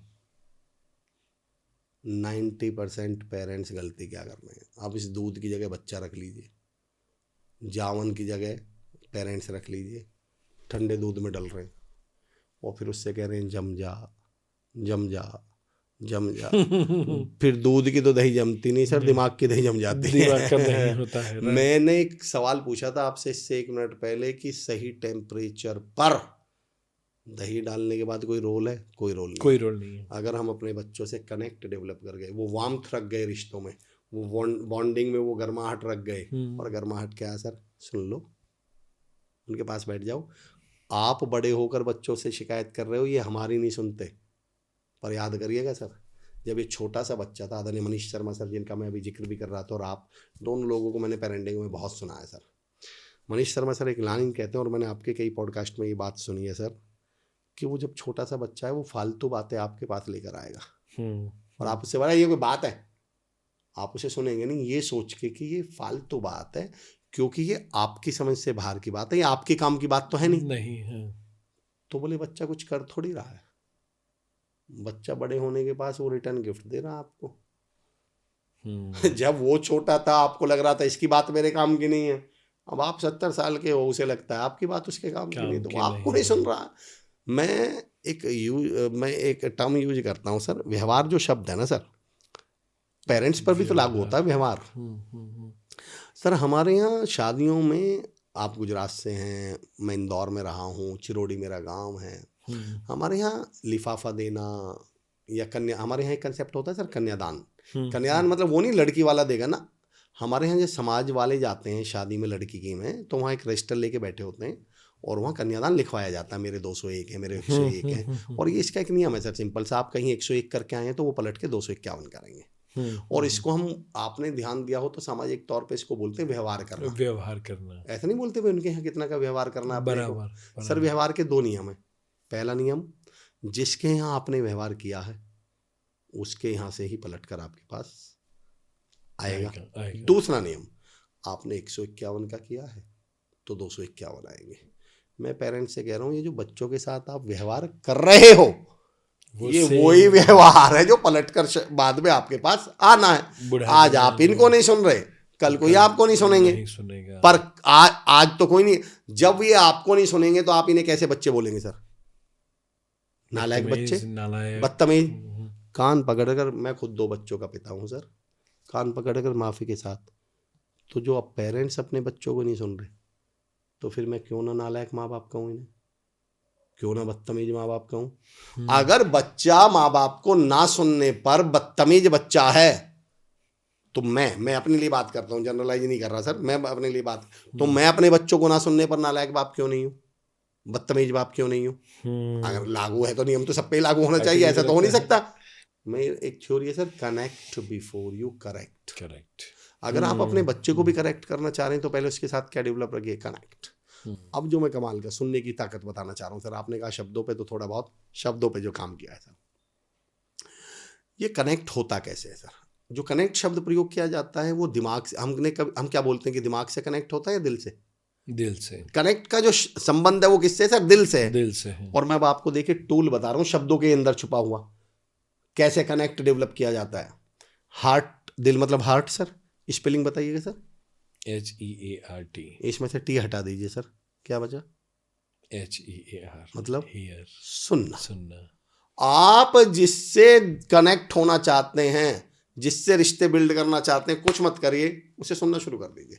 उसको गर्लफ्रेंड बॉयफ्रेंड और पति पत्नी में सब अंतर क्या है सर? वही गर्लफ्रेंड बॉयफ्रेंड जो 10 साल 5 साल अफेयर चला, और बड़ा मस्ती, बड़ा प्यार, बड़े खुश रहे, फिर पति पत्नी बनते ही कौन सी आग लग जाती है उन्हें? मतलब ऐसा क्या हो जाता है कि एक दूसरे दोनों में सुनना बात। आप कभी नोटिस करना सर, अब जब अफेयर होता है तो एक दूसरे को कैसे सुनते हैं दोनों? तुम जबरदस्त एकदम खो जाएंगे धरती पे। और शादी होते ही पहले तो ही मतलब सारे दिन तू ही मत बोला, मतलब पति पत्नी सुनने कोई। पत्नी की तो दुनिया में सबसे बड़ी इच्छाओं में से सबसे बड़ी इच्छा क्या होती है पता है सर? वो पति को बोलती क्या है? अजी सुनते हो, मतलब उसे बस इतनी इच्छा है कि तुम सुन लो। अजी सुन ही नहीं रहे। हाँ। अगर सिर्फ हम लोगों को सुन ले, अगर वो पूछ ले हमसे तुम्हें किस बात का गम है, अगर वो पूछ लें हमसे तुम्हें किस बात का गम है, तो फिर किस बात का गम है? अगर वो पूछ लें हमसे, गम ही किस बात का है? पूछ नहीं रहे। हम अपने बच्चों से नहीं पूछ रहे। आप कहते हो सर, मैंने आपको सुना, मनीष शर्मा सर को सुना कि आज आप, अच्छा कई बार क्या होता, एक चीज़ और कमाल की बताता हूँ सर, और आप मतलब चलती बात पे मुझे याद आ गया सर, आपके पास ये क्वेश्चन बहुत आता होगा कि हमारे बच्चे हमसे कुछ शेयर नहीं करते। स्पेसिफिकली टीनेज में आते स्पेसिफिकली टीनेज में आते सर, हम इनसे सर हम पूछते हैं तो ये बताते नहीं। परीक्षित सर, अगर मैं थोड़ा बहुत चीज़ों को ऑब्जर्व कर पाया हूँ और थोड़ा बहुत कुछ उदाहरण बना पाया हूँ तो सुनिएगा कितना प्रैक्टिकली पॉसिबल हो पाएगा, पर मैं करके देखता हूँ। थोड़ी देर के लिए एज्यूम करिए सर, लोग कहते हैं सर ये हम पूछते भी हैं तो ये बताते नहीं, तो हम करें क्या? वो बता रहा हूँ सर, क्या करें, पेरेंट्स को बता रहा हूँ। थोड़ी देर के लिए परीक्षित सर, मेरी और आपकी पहली मुलाकात है, आज से पहले हम कभी नहीं मिले, कभी नहीं मिले। ऐसे सोचिए मैं यहाँ आके बैठा हूँ और मैं अब आपसे मिलूंगा, ठीक है sir? Hi sir, Amar Chaudhary, nice meeting you sir. फिर से एक बार ट्राई करते हैं सर, मैं और आप दोबारा मिलते हैं, ठीक है सर? मैं आपके दोबारा हूँ, आप सोचिए हम पहली बार मिले, पहली बार, हमारी आज से पहले कोई मुलाकात नहीं है। मैं आया और मैंने आपसे हाथ मिलाया, नमस्कार सर, अमर चौधरी। परीक्षित जो सर मेरा सवाल, मैंने आपसे नाम पूछा क्या? नहीं। क्यों बताया आपने? क्योंकि आपने बताया। पेरेंट्स गलती ये कर रहे हैं, बच्चों से पूछ रहे हैं। बताइए, सामने बताना शुरू, वो बताने शुरू कर देंगे। हाँ। वो स्कूल गया है तो आप भी तो ऑफिस गए थे, वो स्कूल गया है तो आप भी तो ऑफिस गई थी, आप भी तो घर पे थी, मतलब घर में रसोई में कुछ किया होगा। बच्चे से आते ही इंटरोगेशन शुरू मत करिए। आप तो बच्चे से आते, देखिए आप गौर करिए इस एग्जाम्पल पर, मैंने आपसे हाथ मिलाकर अपना नाम बताया, मैंने तो कहा ही नहीं सर आप अपना नाम बता दो। और सही बता दो परीक्षित सर, अगर मैं अभी ये बता दूं कि सर मैं चिरोड़ी का रहने वाला हूं, तो गारंटी दे रहा हूं आपका अगला आंसर होगा सर मैं अहमदाबाद से, जबकि मैं पूछ ही नहीं रहा। मैं कह दूं सर मेरे 2 बच्चे हैं, सर मेरा एक बच्चा है छोटा है 8। अब यहां से मैं कहता हूं पूछने का सबसे बेहतर तरीका है बताना, शेयर करना, बताना, हाँ। शेयर करिए अपने बच्चों के साथ। हम्म, आप सिर्फ इतना करिए ऑफिस से, अरे यार आज तो क्या बताऊं बेटा, आज 2 क्लाइंट ऐसे मिला, बड़ा अच्छा भी बहुत लगा, और उनके 2-3 क्वेश्चन तो ऐसे थे बड़े टफ से, एक बार तो लगा पता नहीं। अच्छा, फिर मम्मी कह रही है आज तो मैं बताऊं आपको, सब मेड आई थी ना, तो मैंने मेड से कहा बच्चा क्या, अच्छा अब मैंने बताया, बच्चे ने पापा जी बताऊं आज क्या हुआ क्लास में, अब उसे लग रहा है अच्छा ये ऐसे चल रहा है क्या, अंताक्षरी चल रही है, पापा जी के बाद मम्मी, मम्मी के बाद में। अब आपको उससे कुछ कहने की जरूरत ही नहीं है, फिर वो आपको बताना शुरू करेगा। और दूसरा, अगर हो सके, इस दुनिया के साथ 2 गलतियां बहुत होंगी पेरेंटिंग में सर, अगर हो सके, मैं ये नहीं कह रहा बच्चों को, मुझे नहीं मालूम इस थ्योरी पे जाना चाहिए नहीं चाहिए, लेकिन बस मैं आपसे एक रिक्वेस्ट करता हूँ कि बच्चे से कभी ये मत बोल दीजिएगा सच बोल मैं कुछ नहीं कहूँगा या कुछ नहीं कहूँगी। अगर ये बोल दें तो फिर वो सच के नाम पे ये भी कह देना कि मैंने डकैती डाली है, तो उसे गाली मत देना, लड़ना मत। मेरा पॉइंट सुनना सर, मैं क्या कहना चाहता हूं। बराबर बराबर। आप या तो उससे यही उगलवाओ कि तुमने किया क्या है, मैं ये नहीं कह रहा उगलवाओ मत, लेकिन ये कह के मत कभी पूछवाना कि अच्छा सच बोल कुछ नहीं कहूंगा, सच बोल कुछ नहीं कहूंगी। बराबर। क्योंकि जब आप उससे कहेंगे सच बोल कुछ नहीं कहूंगी, और जब उसके सच बोलने पर डांटेंगे, पीटेंगे, बदतमीजी करेंगे, उसको ह्यूमिलेट करेंगे, तो वो समझ जाएगा कि जब जब सच बोलूंगा ये मुझे डांटेंगे, तब जब ये सच बोलूंगा। तो जब आप उससे शेयरिंग करवा रहे हैं और वो कुछ शेयर कर रहा हो, तो फिर उसके शेयर करने पर बहुत सोच समझ के रिस्पॉन्ड करिएगा। ऐसा नहीं कि उसने बोला जी आज तो एक लड़की से ऐसी बात होगी और लड़के से ऐसी बात होगी और आपने धूं धां 4 बात, फिर वो शेयरिंग बंद हो फिर बंद ही भाई, उसको तो ये लगेगा कि वो है तो मजाक की सी बात। सनी देओल से कपिल शर्मा के शो में उन्होंने, कपिल शर्मा जी ने पूछा था कि कभी ऐसा हुआ कि आपने धर्मेंद्र जी से, धर्मपाल जी बड़ा फैन रहा उनका, कि बोले कभी ऐसा हुआ है कि धर्मपाल जी से आपने कभी ऐसे दोस्तों की तरह बात की हो, तो सनी देओल का जवाब सुनिए, बोले पापा क्या कहते हैं, पापा कहते हैं इधर आओ मेरे पास बैठो, दोस्तों की तरह बात करो, मुझे कुछ बताओ। और बोले जैसे ही मैं कुछ बताने लगता हूँ पापा जी तुरंत पापा जी बन जाते हैं। बोले फिर पापा जी बन जाते हैं। तो मेरा ये पॉइंट ये है कि जब आप हम पेरेंटिंग की बात करें, पेरेंटिंग की तो चल ही नहीं रही बात, पेयर होना है तो कनेक्ट होना है, तो फिर एक वेवलेंथ तो सेम चाहिए ना, वाइब्स तो फिर सेम चाहिए आपको। हाँ, करेक्शन करिए, मेरा कहीं से कहीं तक ये कहना नहीं आप उनको करेक्ट मत करिए, पर अगर जब भी तो करेक्ट करने का कोई सही तरीका, बिल्कुल सही तरीका, accentuate the positive. Okay okay, इसका एक तरीका होता है सर, एक्सेंचुएट द पॉजिटिव। एक बड़ा वेल्डन करके एक प्रोग्राम है सर, मैं फिर आपका जिक्र कर रहा हूँ, मैं 2 लोगों की जिक्र इस पॉडकास्ट में इसलिए करूँगा, पेरेंटिंग पे बहुत सारी चीज़ें मैंने 2 लोगों को फॉलो किया है सर। आपको मैं तब से फॉलो करता हूँ सर जब मतलब चुनिंदा लोग ही इन सब चीज़ों के बारे में सोचते होंगे, तब आप इस पे काम करते हैं परीक्षित सर। और फिर मुझे साथ में कई चीज़ों पे बात करने का मनीष शर्मा सर के साथ मौका मिला, तो वो एक वर्ड यूज करते हैं, आप उसे दूसरे लैंग्वेज में यूज करते हैं, दूसरे that is accentuate the positive. Accentuate the positive होता है कि पहले आप उसके पॉजिटिव को आइडेंटिफाई कर लीजिए, और फिर आप जब एक बार उसको अप्रिशिएट कर दें, पॉजिटिव को एक्सेंचुएट कर दें, एक्नॉलेज कर दें, उस पॉजिटिव को एक्नॉलेज करने के बाद आप करेक्शन की तरफ आइएगा। ओके, माने उसका कोई पॉजिटिव पॉइंट या स्ट्रेंथ हम पहले बच्चे को बताएंगे। एक नियम होता है सर, उसके बाद स्टेट ऑफ माइंड। आप इस पॉइंट को सुनिएगा प्रेक्षित, एक्चुअली इसका रीजन बता देता हूँ, एक्सेंचुएट द पॉजिटिव का रीजन क्या है। एक लाइन बताता हूँ सर, मैंने लाइन सुनी थी, मुझे बहुत पसंद आई। लाइन ये है कि सर आदमी उसी की बात मानता है जिसे वो कुछ मानता हो। बात वही रहेगी सर, आदमी उसी की बात मानता है। आपने बहुत सारे ऐसे जिसे वो कुछ मानता हो, ऐसे केस देखें सर, कि मान लीजिए मैं कह रहा हूँ मैं जॉब छोड़ूंगा, आप कह रहे हो मैं जॉब छोड़ूंगा, पापा जी ने कहा मत छोड़, नहीं मैं तो छोड़ूंगा जी, मामा जी ने कहा मत छोड़, सबने समझा लिया। फिर फूफा जी आते हैं या आपके कोई एक रिश्तेदार हैं, वो आते हैं और बोलते हैं नहीं परीक्षित, नहीं हमारा जॉब नहीं छोड़नी। आप कहते हैं ठीक है फूफा जी, वो बाकी के 5 लोग बोल रहे हैं यार सेम बात तो हम कह रहे थे, हाँ। तुमने हमारी बात क्यों नहीं मानी? समझिए, मैंने बात तो इनकी भी नहीं मानी, मैंने इन्हें माना है, इन्हें माना हुआ। ये वो फूफा जी हैं जिन्होंने कभी जब घर वाले मेरी नहीं सुन रहे थे या जब मैं कुछ गलत कर रहा था, कभी मेरे कंधे हाथ पे परीक्षित सपोर्ट दी थी। तब कभी इन्होंने मुझसे कहा था, तब इन्होंने मुझे सुना था। तो हमने 4 जो चीजें बात करनी सर, अप्रिशिएट करिए, या कह सकते हैं एक्नॉलेज करिएगा। दूसरा क्या है हमारा हैबिट को डेवलप आप उनका हैबिट डेवलप कीजिएगा। तीसरा ओवर पेरेंटिंग मत कीजिएगा। और चौथा है लिसन कनेक्ट। केवल इनको क्या कर लीजिए सर, सुन लीजिए। हम्म। सीनियर सिटीजन बोलते हैं सर, हम जो बड़ा है पेरेंट है वो कौन है, सीनियर सिटीजन। गौर करिएगा परीक्षित सर, सीनियर शब्द में भी एक बॉडी पार्ट आया हुआ है, बोल के देखिए इसको। Senior year, year okay year मतलब ओके कान। कान सीनियर वो है सर जिसके कान बड़े हो गए। कान बड़े हो गए। हमारे यहाँ मुंह बड़े हो जाते हैं सीनियर्स के। मैं तो इवन कंपनीज में कॉर्पोरेट्स में बोलता हूँ कि हमारे यहाँ सीनियर का मतलब है जो डांटता जाता हो, जो लड़ता हो, जो अरे मैंने कहा लीडर का काम है, सीनियर का काम है सुनना। अगर हम पेरेंट्स सिर्फ एक काम करना शुरू कर दें, सुननी पड़ेगी। Wonderful wonderful. तो ये मुझे लगता है कि ये चारों चीज़ डेफिनेटली हमारे सारे व्यूअर्स करने वाले हैं जी। एंड आपके जो इंसाइट्स एंड एग्जांपल्स हैं उससे वो बात सीधी दिल में उतरती है, कानों में नहीं दिल में उतरती है।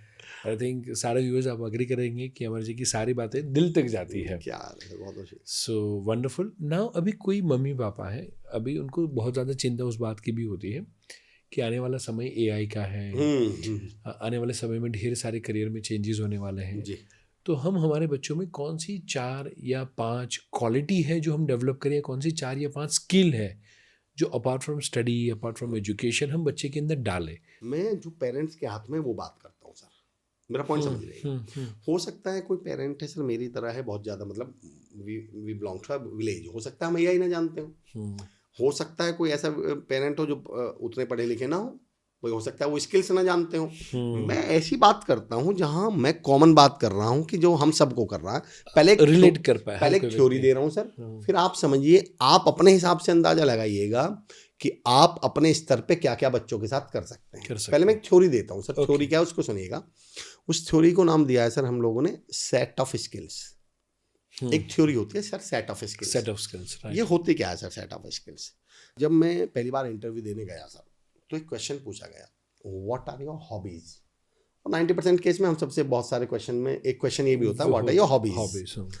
लड़का लड़की देखे तो भी ये होता है, इंटरव्यू में भी होता है, कहीं पर भी, राइट।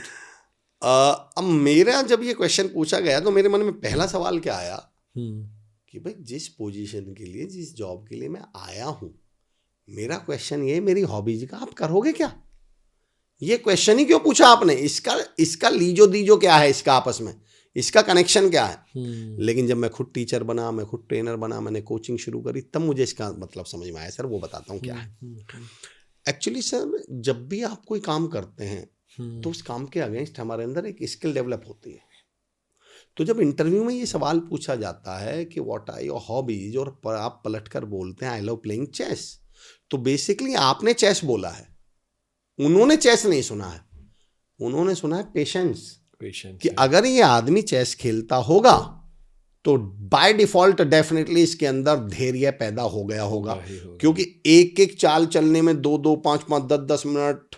दूसरा प्लानिंग, स्ट्रेटजी, विजन, वो समझ गए होंगे। ये एक चाल ऐसा कहते हैं सर, जो बड़े प्लेयर हैं वो 7 चाल सोच लेते हैं, जो मीडियम है वो 3 और एवरेज जो है 2। यानी वो ये जानते हैं कि ये आदमी 7 स्टेप आगे तक की सोचता होगा, इसके पास स्ट्रैटेजी होगी, इसके पास कोई प्लानिंग होगी, इसके पास कोई विजन होगा।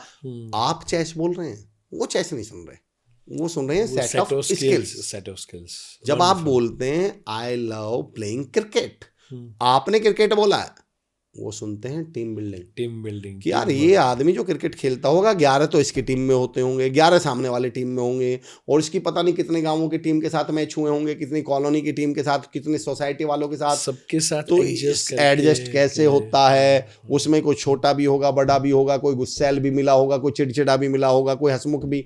यानी ये आदमी लीडर बहुत अच्छा बनेगा, ये डिफरेंट काइंड ऑफ पीपल के साथ उनको कनेक्ट कर सकता है, उनको लीड कर सकता है, उनके साथ कोप अप कर सकता है। दूसरा एडवर्सिटी कोशेंट सर, चेस खेलते में चक्कर आने के चांस नहीं है। क्रिकेट में 42 डिग्री में मैं फील्डिंग कर रहे हो, चक्कर आ जाएंगे। तो उनको मालूम है कि यार इसकी कभी टांग भी टूटी होगी, इसकी चोट भी, इवन क्रिकेट में चांस है झगड़े भी हुए होंगे।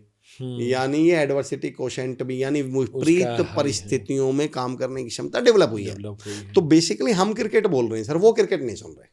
तो मैं ये कह रहा हूँ पेरेंट्स से कि आपको स्किल्स का, तो मैं नहीं कहता कि आप कोर्स, हो सकता है आप करियर के बारे में ना जानते हो, आप कोर्स के बारे में ना जानते हो, आप ये देखिए आप अपने बच्चों की क्या सेट ऑफ स्किल से डेवलप करवा रहे हैं। पेरेंट्स कहते हैं कि सर हम क्या पढ़े लिखे हैं, हम बच्चों से क्या पूछे। मैं कहता हूँ बच्चों से सवाल मत पूछिए, आप बच्चों के साथ अखबार लेके तो बैठ सकते हो। जब आप बच्चों के साथ अखबार लेके, आपको क्या लग रहा है कि यार मैं पढ़ा लिखा थोड़ी हूं, नहीं, आप अखबार लेके बैठिए, वो भी किताब लेके बैठ जाए। भाई अखबार आप लेके बैठेंगे तो वो तो किताब लेके बैठेगा पर आप आईफोन लेके बैठोगे तो वो सैमसंग लेके बैठेगा सर। आप रील लेके बैठोगे, भाई आप फेसबुक लेके बैठोगे तो वो इंस्टाग्राम लेके बैठेगा। ये तो एक्चुअली पेरेंटिंग का एक रूल है सर। हमें लगता है बच्चा यहाँ से सीखता है, पर परीक्षित सर बच्चा तो यहाँ से सीखता है। विजुअल मेमोरी, मैं अपनी ट्रेनिंग्स में एक उदाहरण देता हूँ सर कि we have 2 kinds of memory, एक ऑडिटरी मेमोरी, एक विजुअल मेमोरी। तो मैं पूछता हूँ which one is more powerful, ज़्यादा मतलब स्ट्रॉन्गर कौन सी है, पावरफुल कौन सी है? तो जाहिर सी बात है सर कौन सी है? विजुअल। भाई हम किसी से 10-12 साल बाद मिलते हैं तो क्या बोलते हैं कि भाई साहब आपका नाम तो याद है पर शक्ल याद नहीं आ रही। नहीं। अच्छा ऐसा नहीं बोलते, क्या बोलते हैं सर? शक्ल याद है, नाम याद नहीं आ रहा। कहीं पे मिले हैं पर नाम याद नहीं। सर शक्ल भी 10 साल पहले देखी थी, नाम भी 10 साल पहले सुना था, दोनों क्यों नहीं भूल गए? हम देखा हुआ नहीं भूलते। So wonderful. आई थिंक मुझे लगता है जो आपने बताया कि बच्चे यहाँ से सीखते हैं, that's the wonderful lesson. So now मुझे लगता है बच्चे के फ्यूचर के लिए हमें एक रीडिंग की स्किल डेवलप करनी चाहिए आपके हिसाब से। और कौन सी 2 या 3 स्किल है जो आपको लगता है कि बच्चे के अंदर डेवलप करेंगे तो एआई के समय में या जो भी फ्यूचर आता है जो भी उसमें बच्चे अच्छे से अपने करियर या अपनी लाइफ बना पाएंगे? मैं देखिए सर, मैं एक थ्योरी देता हूँ। चलिए आपने जिस अंदाज में आपने सवाल पूछा, मैं उस अंदाज को थोड़ा सा ट्विस्ट करते हुए मैं इसको एक थ्योरी देता हूँ। जब हम करियर काउंसलिंग की बात करते हैं सर, जब हम करियर चुनने की बात कर रहे हैं तो जो मेन चीज़ है, मैं इसे एआई से भी जोड़ता हूँ, फ्यूचर से भी जोड़ता हूँ। एक ट्रेंड अब ये चला सर पिछले 15-20-25 सालों में, आपको मालूम है सर 20-25 साल पहले स्पोर्ट्स में बच्चा चला जाए तो बच्चे घर वाले जाने ही नहीं देंगे। बराबर। मुझे लगता था कहने ही नहीं। लेकिन सर जैसे मैंने एक टर्म यूज करी थी ओवर पेरेंटिंग, तो एक टर्म और यूज करता हूँ सर, समझिएगा। अब एक नया ट्रेंड आ गया है कि बच्चा जरा सा गिटार बजा ले तो अब इसको गिटारिस्ट ही बना देंगे। बच्चा जरा सा बैडमिंटन खेलने, बोले जी हमारे बच्चे का तो इंटरेस्ट स्पोर्ट्स में है। मैंने कहा हाँ जी होगा, तो बोले सर हम इसको स्पोर्ट्स में डालेंगे। मैंने कहा सर मेरे कहने से एक टूल अप्लाई कर लीजिएगा। बोले जी क्या? तो वो मैं टूल दे देता हूँ, उससे बहुत हेल्प मिलेगी सर। उस टूल को मैंने नाम दिया सर IAS। फ्यूचर एआई की बात कर रहे हैं, फ्यूचर हम अपॉर्चुनिटीज की बात कर रहे हैं। तो सर आई को मैंने कहा इंटरेस्ट। सबसे पहली शर्त है ये पता करिए कि बच्चे का इंटरेस्ट किस में, और इवन बच्चा भी पता करे कि मेरा किस में इंटरेस्ट है। मेरा गेम्स में है, मेरा स्पोर्ट्स में है, मेरा पढ़ाई में है, मेरा पढ़ाई में भी है तो कौन से सब्जेक्ट में। पहला चीज क्या है सर? आई। लेकिन ये पता कैसा हुआ, जैसे मैं आपसे बोलूं, आप मुझसे मेरा एड्रेस मांगे और मैं आपसे बोलूं ये चिरोड़ी गांव, ये एड्रेस कंप्लीट है क्या? नो। अभी मुझे क्या बताना पड़ेगा? मोहल्ला, रोड। मोहल्ला, भाई मैं मान लेता हूँ मोहल्ले का पीरो वाला मोहल्ला है मेरा, तो मैंने दूसरा नाम बोला चिरोड़ी और मोहल्ला कौन सा सर? पीरो वाला। अब कंप्लीट है क्या? नो। अब क्या बताना पड़ेगा सर? घर का नंबर, मकान का नंबर। जब ये तीनों चीजें मिलेंगी तब आप इसको एड्रेस बोलेंगे। आप किसी भी 2 इन्फॉर्मेशन के आधार पे इसको क्या नहीं बोल सकते सर? एड्रेस तो नहीं बोल सकते। तो आई, अब आपके यहाँ टिक लग गया, ठीक है जी आपने इंटरेस्टेड है। मैं कहता हूँ अगली चीज और चेक कर लीजिएगा, दैट इज कॉल्ड एबिलिटी। वो योग्यता भी है या नहीं? अब गड़बड़ कहाँ आ रही है सर? इंटरेस्ट तो है। आप किसी बच्चे से पूछ लीजिएगा, भारत में अगर जन्म ले लिया तो क्रिकेटर तो है ही, वो पैदाइशी क्रिकेटर है, पर ये इंटरेस्ट है उसका, ये पता करिए। 2 चीजें तो पता कर लेना सर बच्चों के बारे में। पहला ये इसका इंटरेस्ट है, और दूसरा एक और मैं बता दूं सर कि इंटरेस्ट भी है या पढ़ाई से बचने के लिए क्रिकेट खेल रहा है, ये भी पता कर लीजिएगा। जरूरी नहीं है हर स्पोर्ट्स वाला बच्चा स्पोर्ट्स ही में बनना चाहता हो, बस उसे ये है कि पढ़ाई से बचना है तो कुछ तो मैं बता दूं घर वालों को। बराबर। तो ये आपको क्रॉस चेक करने पड़ेंगे सर। इन पे आप किसी मेंटोर की हेल्प लीजिए, आप किसी कोच की हेल्प लीजिए। आप हैं विकास नागरू साहब हैं, जो ऐसे लोग हैं जो इस पे काम कर रहे हैं, आप उनसे मिलिए, वो आपको हेल्प करेंगे इस पर। तो आई फॉर इंटरेस्ट, ए मतलब एबिलिटी। बच्चा कहता रहा है स्पोर्ट्स में जाना है, मैंने एक बड़ी अच्छी टर्म सीखी सर विकास नागरू सर से कि बच्चा कह रहा है मुझे क्रिकेटर बनना है, उसके लिए MIT रिपोर्ट कह रही है मोटर न्यूरॉन्स तो डेवलप ही नहीं हो रखे इसके, बॉल तो स्विंग ही नहीं करा पाएगा ये, नहीं करा बैट को तो ये हैंडल ही नहीं कर सकता प्रॉपर, क्रिकेटर कैसे बन जाएगा ये? राइट तो राइट। आप पहले इंटरेस्ट पूछिए, फिर एक पूछिए ए। ए अब अगला जो मैं कहूँगा सर, हो सकता है कि कितना लोग कनेक्ट करेंगे मुझसे, एग्री करेंगे नहीं, पर अब मैं अगले लेवल पे लाना चाहता हूँ। एस। इंटरेस्ट हो गया, एबिलिटी हो गई सर, एक चीज़ अब हम और मिस कर रहे हैं, एज फॉर स्कोप। ये पता करिए कि भाई इस काम का स्कोप भी है नहीं है कि नहीं। मेरा बच्चा कह रहा है जी मैं तो कबड्डी में जाऊंगा, हाँ चले जाओ, बताओ भारत के नंबर 1 प्लेयर का नाम कबड्डी का क्या है? खो खो में जाऊंगा जी, हाँ तो खो खो में चले तो जाओगे, पर खो खो में जाके करो। मैं फिर कह दूं कबड्डी बहुत बड़ा स्पोर्ट्स है, खो खो, ये मैंने केवल मेरे मुंह से एग्जाम्पल निकले हैं सर। हाँ, मैं इनकी जगह आप रिप्लेस कर लीजिएगा, आप रिप्लेस कर लीजिए अपने। स्पोर्ट्स अच्छा है, पर उसमें करियर बनाना वो अलग ये बात भी है। तो पता करिए। बराबर बराबर। मैं इसको ऐसे उदाहरण देता हूँ सर, 2 बच्चे बहुत टैलेंटेड हैं, एक को मोबाइल की बहुत अच्छी नॉलेज है, एक को लैंडलाइन की बहुत अच्छी नॉलेज है, लैंडलाइन फोन्स की। दोनों मार्केट में दुकान खोलने, एक मोबाइल की और लैंडलाइन की। कौन से वाला कामयाब हो जाएगा? कौन? मोबाइल वाला। अब इसमें टैलेंट क्या कर ले, लैंडलाइन थोड़ी बिकने शुरू हो जाएंगे आपके टैलेंट की वजह। चलो मैं थोड़ा और कहता हूँ सर, स्कोप ही नहीं थोड़ा है मैं उसका। और कहता हूँ सर, 70% टैलेंट है मोबाइल वाले में और 100% है लैंडलाइन वाले में। अब कौन सा कामयाब हो जाएगा? तो भी मोबाइल वाला ही। परीक्षित सर, जब हम बड़े होकर कॉर्पोरेट में जाके बोलते हैं कि सर फला आदमी में टैलेंट तो मुझसे बहुत कम है, फिर भी इसको प्रोग्रेस मिल रही है, फिर भी तरक्की मिल रही है। आई थिंक वो स्कोप वाले एरिया पे काम कर रहा है। अब मैं आपको एक उदाहरण देता हूँ सर, जो मैंने डेवलप किया और जिसको मतलब कॉर्पोरेट में इतना पसंद किया गया है इस एग्जाम्पल को, और इस थ्योरी को मैंने नाम दिया। अब आप अपने बच्चे के केस में देखिएगा, पेरेंट्स से कह रहा हूँ, जब आप करियर डिसाइड कर रहे हो तो एक बहुत महत्वपूर्ण विषय जिस पर मैं बात कर रहा हूँ, और अगर आप बच्चे इस उम्र के हैं कि अपने करियर के बारे में खुद सोच सकते हैं, तो इसको सोचिएगा। और ये मेरा सवाल है परीक्षित सर, इसको मैंने टॉपिक को नाम दिया, आप नाचते कहाँ हैं? टॉपिक का नाम क्या है सर? आप नाचते कहाँ हैं? ओके।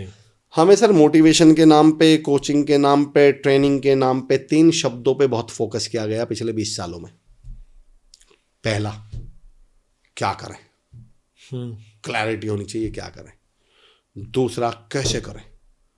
और मोटिवेशन वाला पार्ट आता है क्यों चाहिए। क्यों? मैं कहता हूं सर, सबसे the most important but the most ignored word जो हमने छोड़ दिया, कहां। सिद्ध करके बताता हूं परीक्षित। ओके सर 100 गज का प्लॉट 1000, आप भी बताइएगा आप लोग, 1000 स्क्वायर फीट के प्लॉट की कीमत क्या है? 2-3 करोड़। मेरे गांव में आई थिंक कम होगी काफी, लगभग आई थिंक 1-8 करोड़। 1-8 करोड़। 1-8 करोड़। और ये 2-3 करोड़ जो आपने बताई अहमदाबाद में। सर सेम प्लॉट अगर मैं मुंबई में पूछूं आपसे, तो आई थिंक 30-40 करोड़ का 30-40 करोड़ हो 30-40, सकता है। हाँ। और मैं गुड़गांव या दिल्ली साकेत वगैरह में पूछ लूँ तो आई थिंक वहाँ पर भी काफ़ी अच्छा रेट होगा, ऑलमोस्ट बॉम्बे की इक्विवेलेंट। बॉम्बे की इक्विवेलेंट। सर आपने अभी कहा मेरे गांव में 1-1.5 करोड़, अहमदाबाद में 2-3 करोड़, मुंबई में 30-40 करोड़। प्लॉट का साइज तो सेम ही हर बार। फिर ये रेट कैसे बदल दिया आपने, प्राइसिंग कैसे बदल दी? भाई साइज तो नहीं बदला मैं तो हर जगह सेम साइज पूछा है। तो क्या परीक्षित सर आप मुझे ये समझाना चाह रहे हैं या ये कहना चाह रहे हैं कि प्लॉट की कीमत साइज से ज़्यादा इस बात पर डिपेंड करती है कि वो कहाँ पर है प्लॉट? मैं भी यही समझा रहा हूँ सर। लोग मुझसे बोलते हैं सर मैं टैलेंट बहुत है, मेहनती बहुत हूँ। मैं लोगों से बोलता हूँ भाई अपने टैलेंट को और अपनी मेहनत को इस प्लॉट की जगह रख लीजिए। मुझे ये मत बताइए आप मेहनती कितने हैं, मुझे ये मत बताइए आप में टैलेंट कितना है। मेहनत कहाँ पे मुझे बताइए कहाँ कर रहे हैं, कर कहाँ रहे हैं आप। ये जो कहाँ मिस है ना करियर में, ये जो कहाँ मिस है, जिस दिन हम इस कहाँ को समझ गए उस दिन हमारी समस्या खत्म हो जाएगी सर।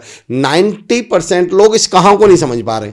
सवाल ये नहीं है पिछले 20 सालों में इस कहाँ को कंप्लीट करूंगा, उससे पहले अगर आपने करियर की बात जोड़ दी है सर, स्किल डेवलपमेंट की बात जोड़ दी है, तो मैं अपने अंदाज में 2 मैसेज देना चाह रहा हूँ तमाम पेरेंट्स को और तमाम बच्चों को करियर चुनने में। सर पिछले 20 सालों में 2 शब्दों ने बहुत आई वुड से हाईलाइट हुए हैं जिनको हम मिस कर गए। पहला कहाँ।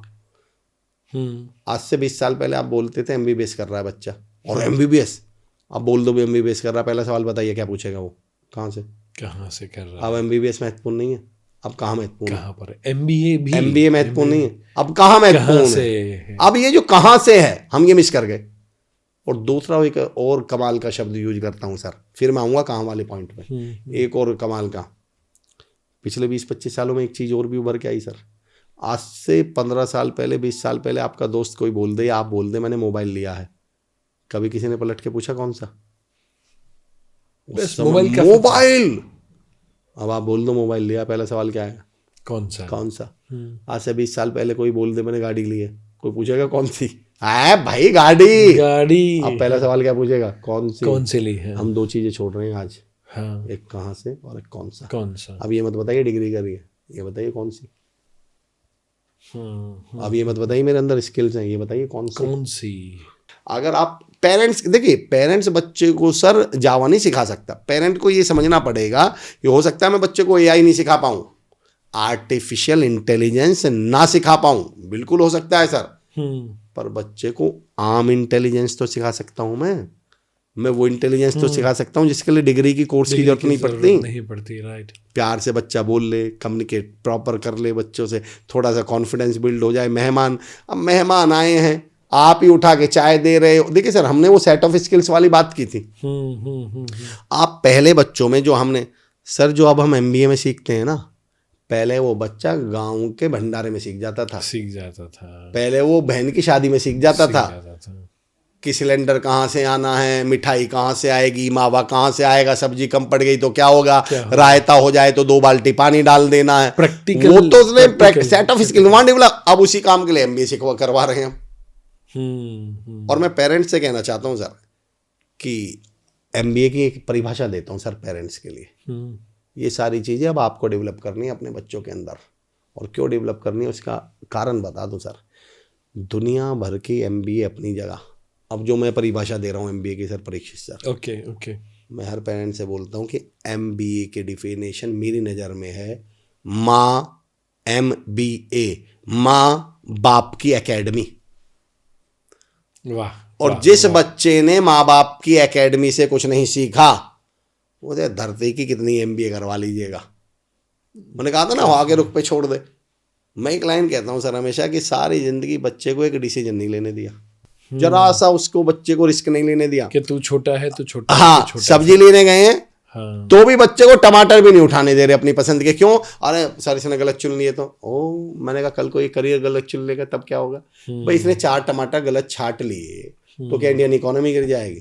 क्या आपका जो प्लॉट आपने खरीद रखा वो बेचना पड़ जाएगा? लेकिन जिस दिन ये कोर्स गलत चुन लेगा, लाइफ पार्टनर गलत चुन लेगा, जिस दिन ये करियर गलत चुन लेगा, तब आप क्या करेंगे? सारी जिंदगी बच्चों को इतना सा रिस्क नहीं लेने देते। फिर उसका बड़ा होने पर MBA में एडमिशन करवाएंगे। और स्ट्रीम कौन सी दिलवाएंगे सर? Risk management. मैंने कहा आप सारे रिस्क मैनेज कर लेगा ये। तो मैं ये कहना चाह रहा हूँ, हमें माँ बाप को, हमें पेरेंट्स को समझना पड़ेगा कि वो जो, अच्छा सर अभी चैलेंज क्या हुआ है, अब वो सेट ऑफ स्किल्स तो खत्म हो गई, वो तो बची ही नहीं, भंडारे तो बचे ही नहीं, पर वो एक कहाँ शादियां तो बची नहीं सर, था वो वाला पॉइंट। मैं उस काम वाले को कंप्लीट करूँगा सर, मैं काम वाले कंप्लीट करूँगा। तो मैं पेरेंट्स से ये कहना चाह रहा हूँ कि आप क्या कर सकते हो, आप ये तय कर सकते हैं कि वो बच्चा कहाँ करे। सवाल अब डिग्री नहीं है, अब इतना तो अवेयर होना पड़ेगा आपको कि वो MBA की डिग्री, आपने कहा वो MBA की डिग्री आई कहाँ से है, वो इंजीनियरिंग की डिग्री आई कहाँ से है। और मैं कहता हूँ जब डिग्री आ भी जाए तो उसके बाद भी पूछेगा आप काम कहाँ कर रहे हैं। 2 उदाहरण देता हूँ सर इसमें। सर ड्राइवर की सैलरी लगभग कितनी होगी? 18-20 हज़ार रुपये सर। अंबानी साहब के ड्राइवर की सैलरी कितनी है सर?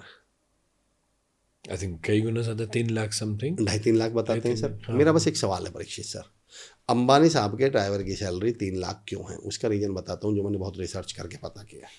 और ये कम ही बताया मैंने, किसी को बहुत कम बताता हूँ, पर आपके पॉडकास्ट पे पहली बार बता रहा हूँ कि अंबानी का ड्राइवर गाड़ी को सड़क से 3 इंच ऊपर चलाता है, पहिए नहीं घिसने देता, इसलिए 3 लाख है उसकी सैलरी सर।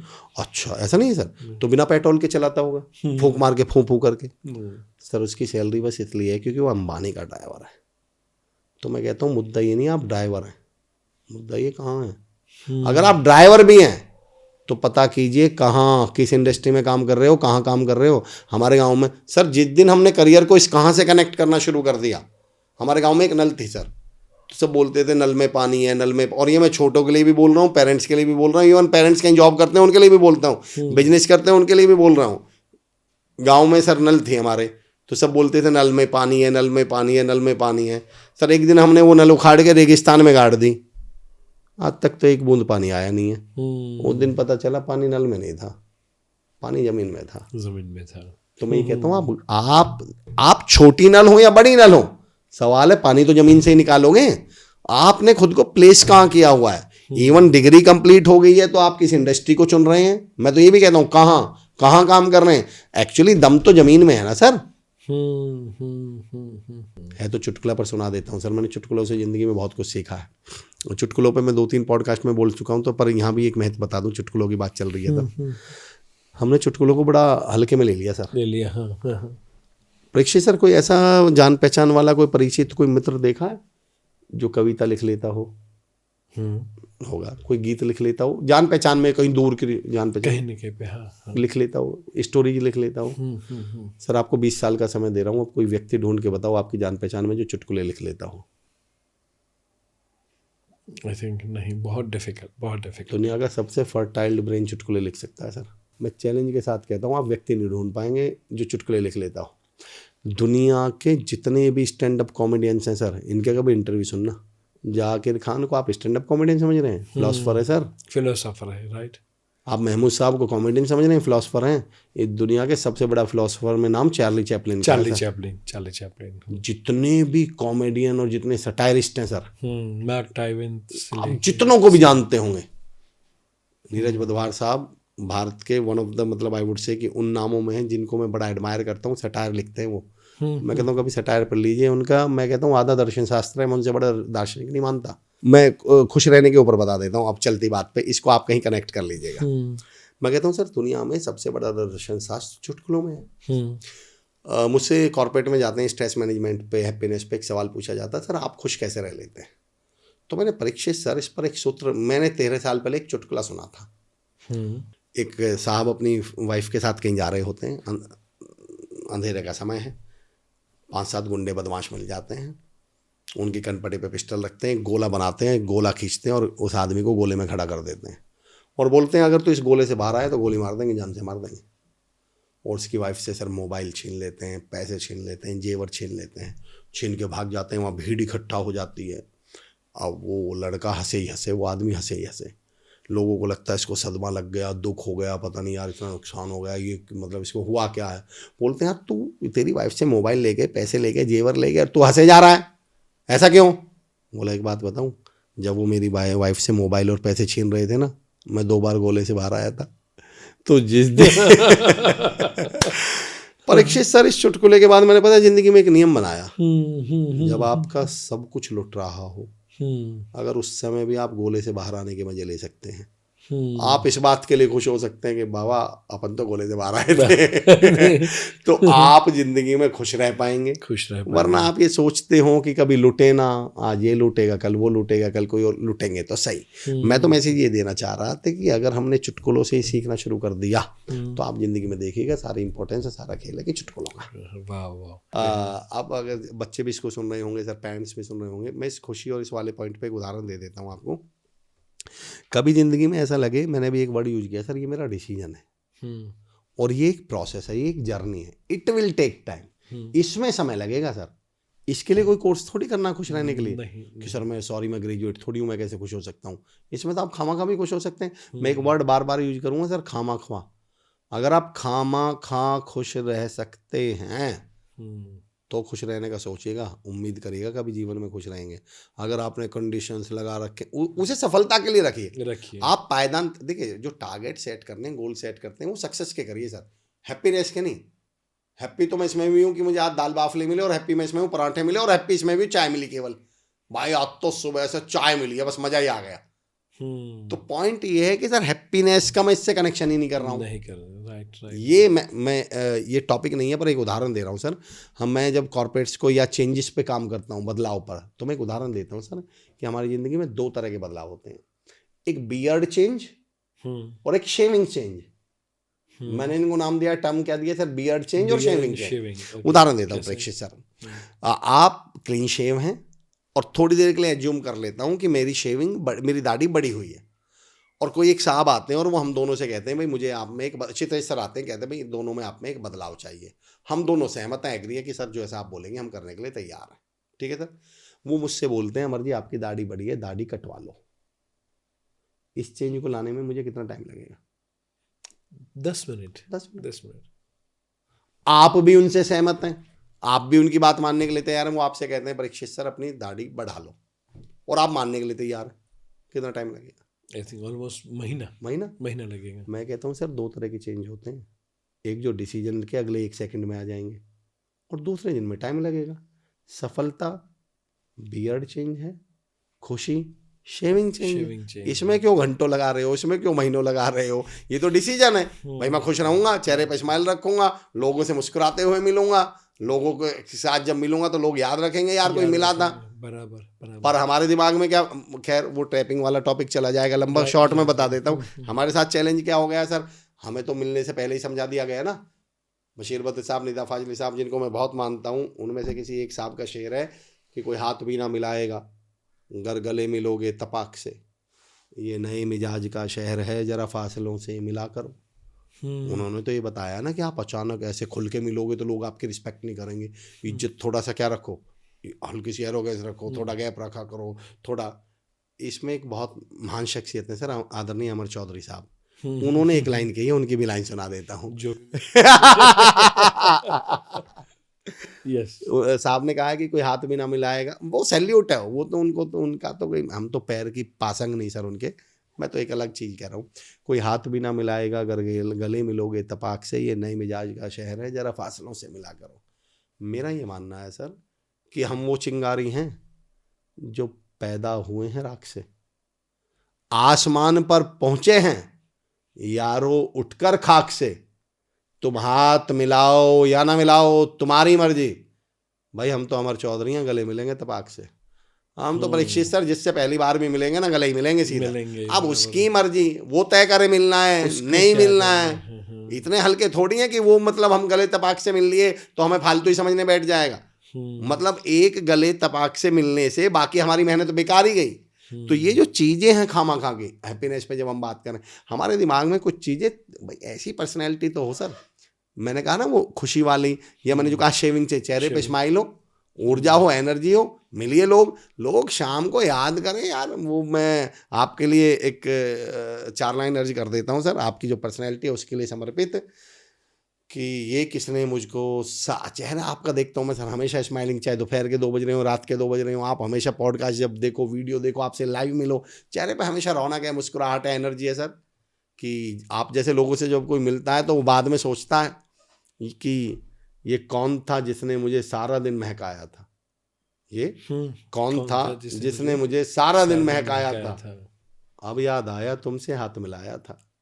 अब ऐसे असर कोई हाथ मिला ले तो उसको 2 दिन याद रहना चाहिए कि यार किसी शख्सियत से मिल के आए हैं, किसी व्यक्ति से मिल के आए हैं, पर क्योंकि उधेड़ बुन सफलता वाली चल रही है, मैं कह रहा हूँ उसको जर्नी रखिए, इसको डिसीजन रखिए, खुश रहिए 24 घंटे।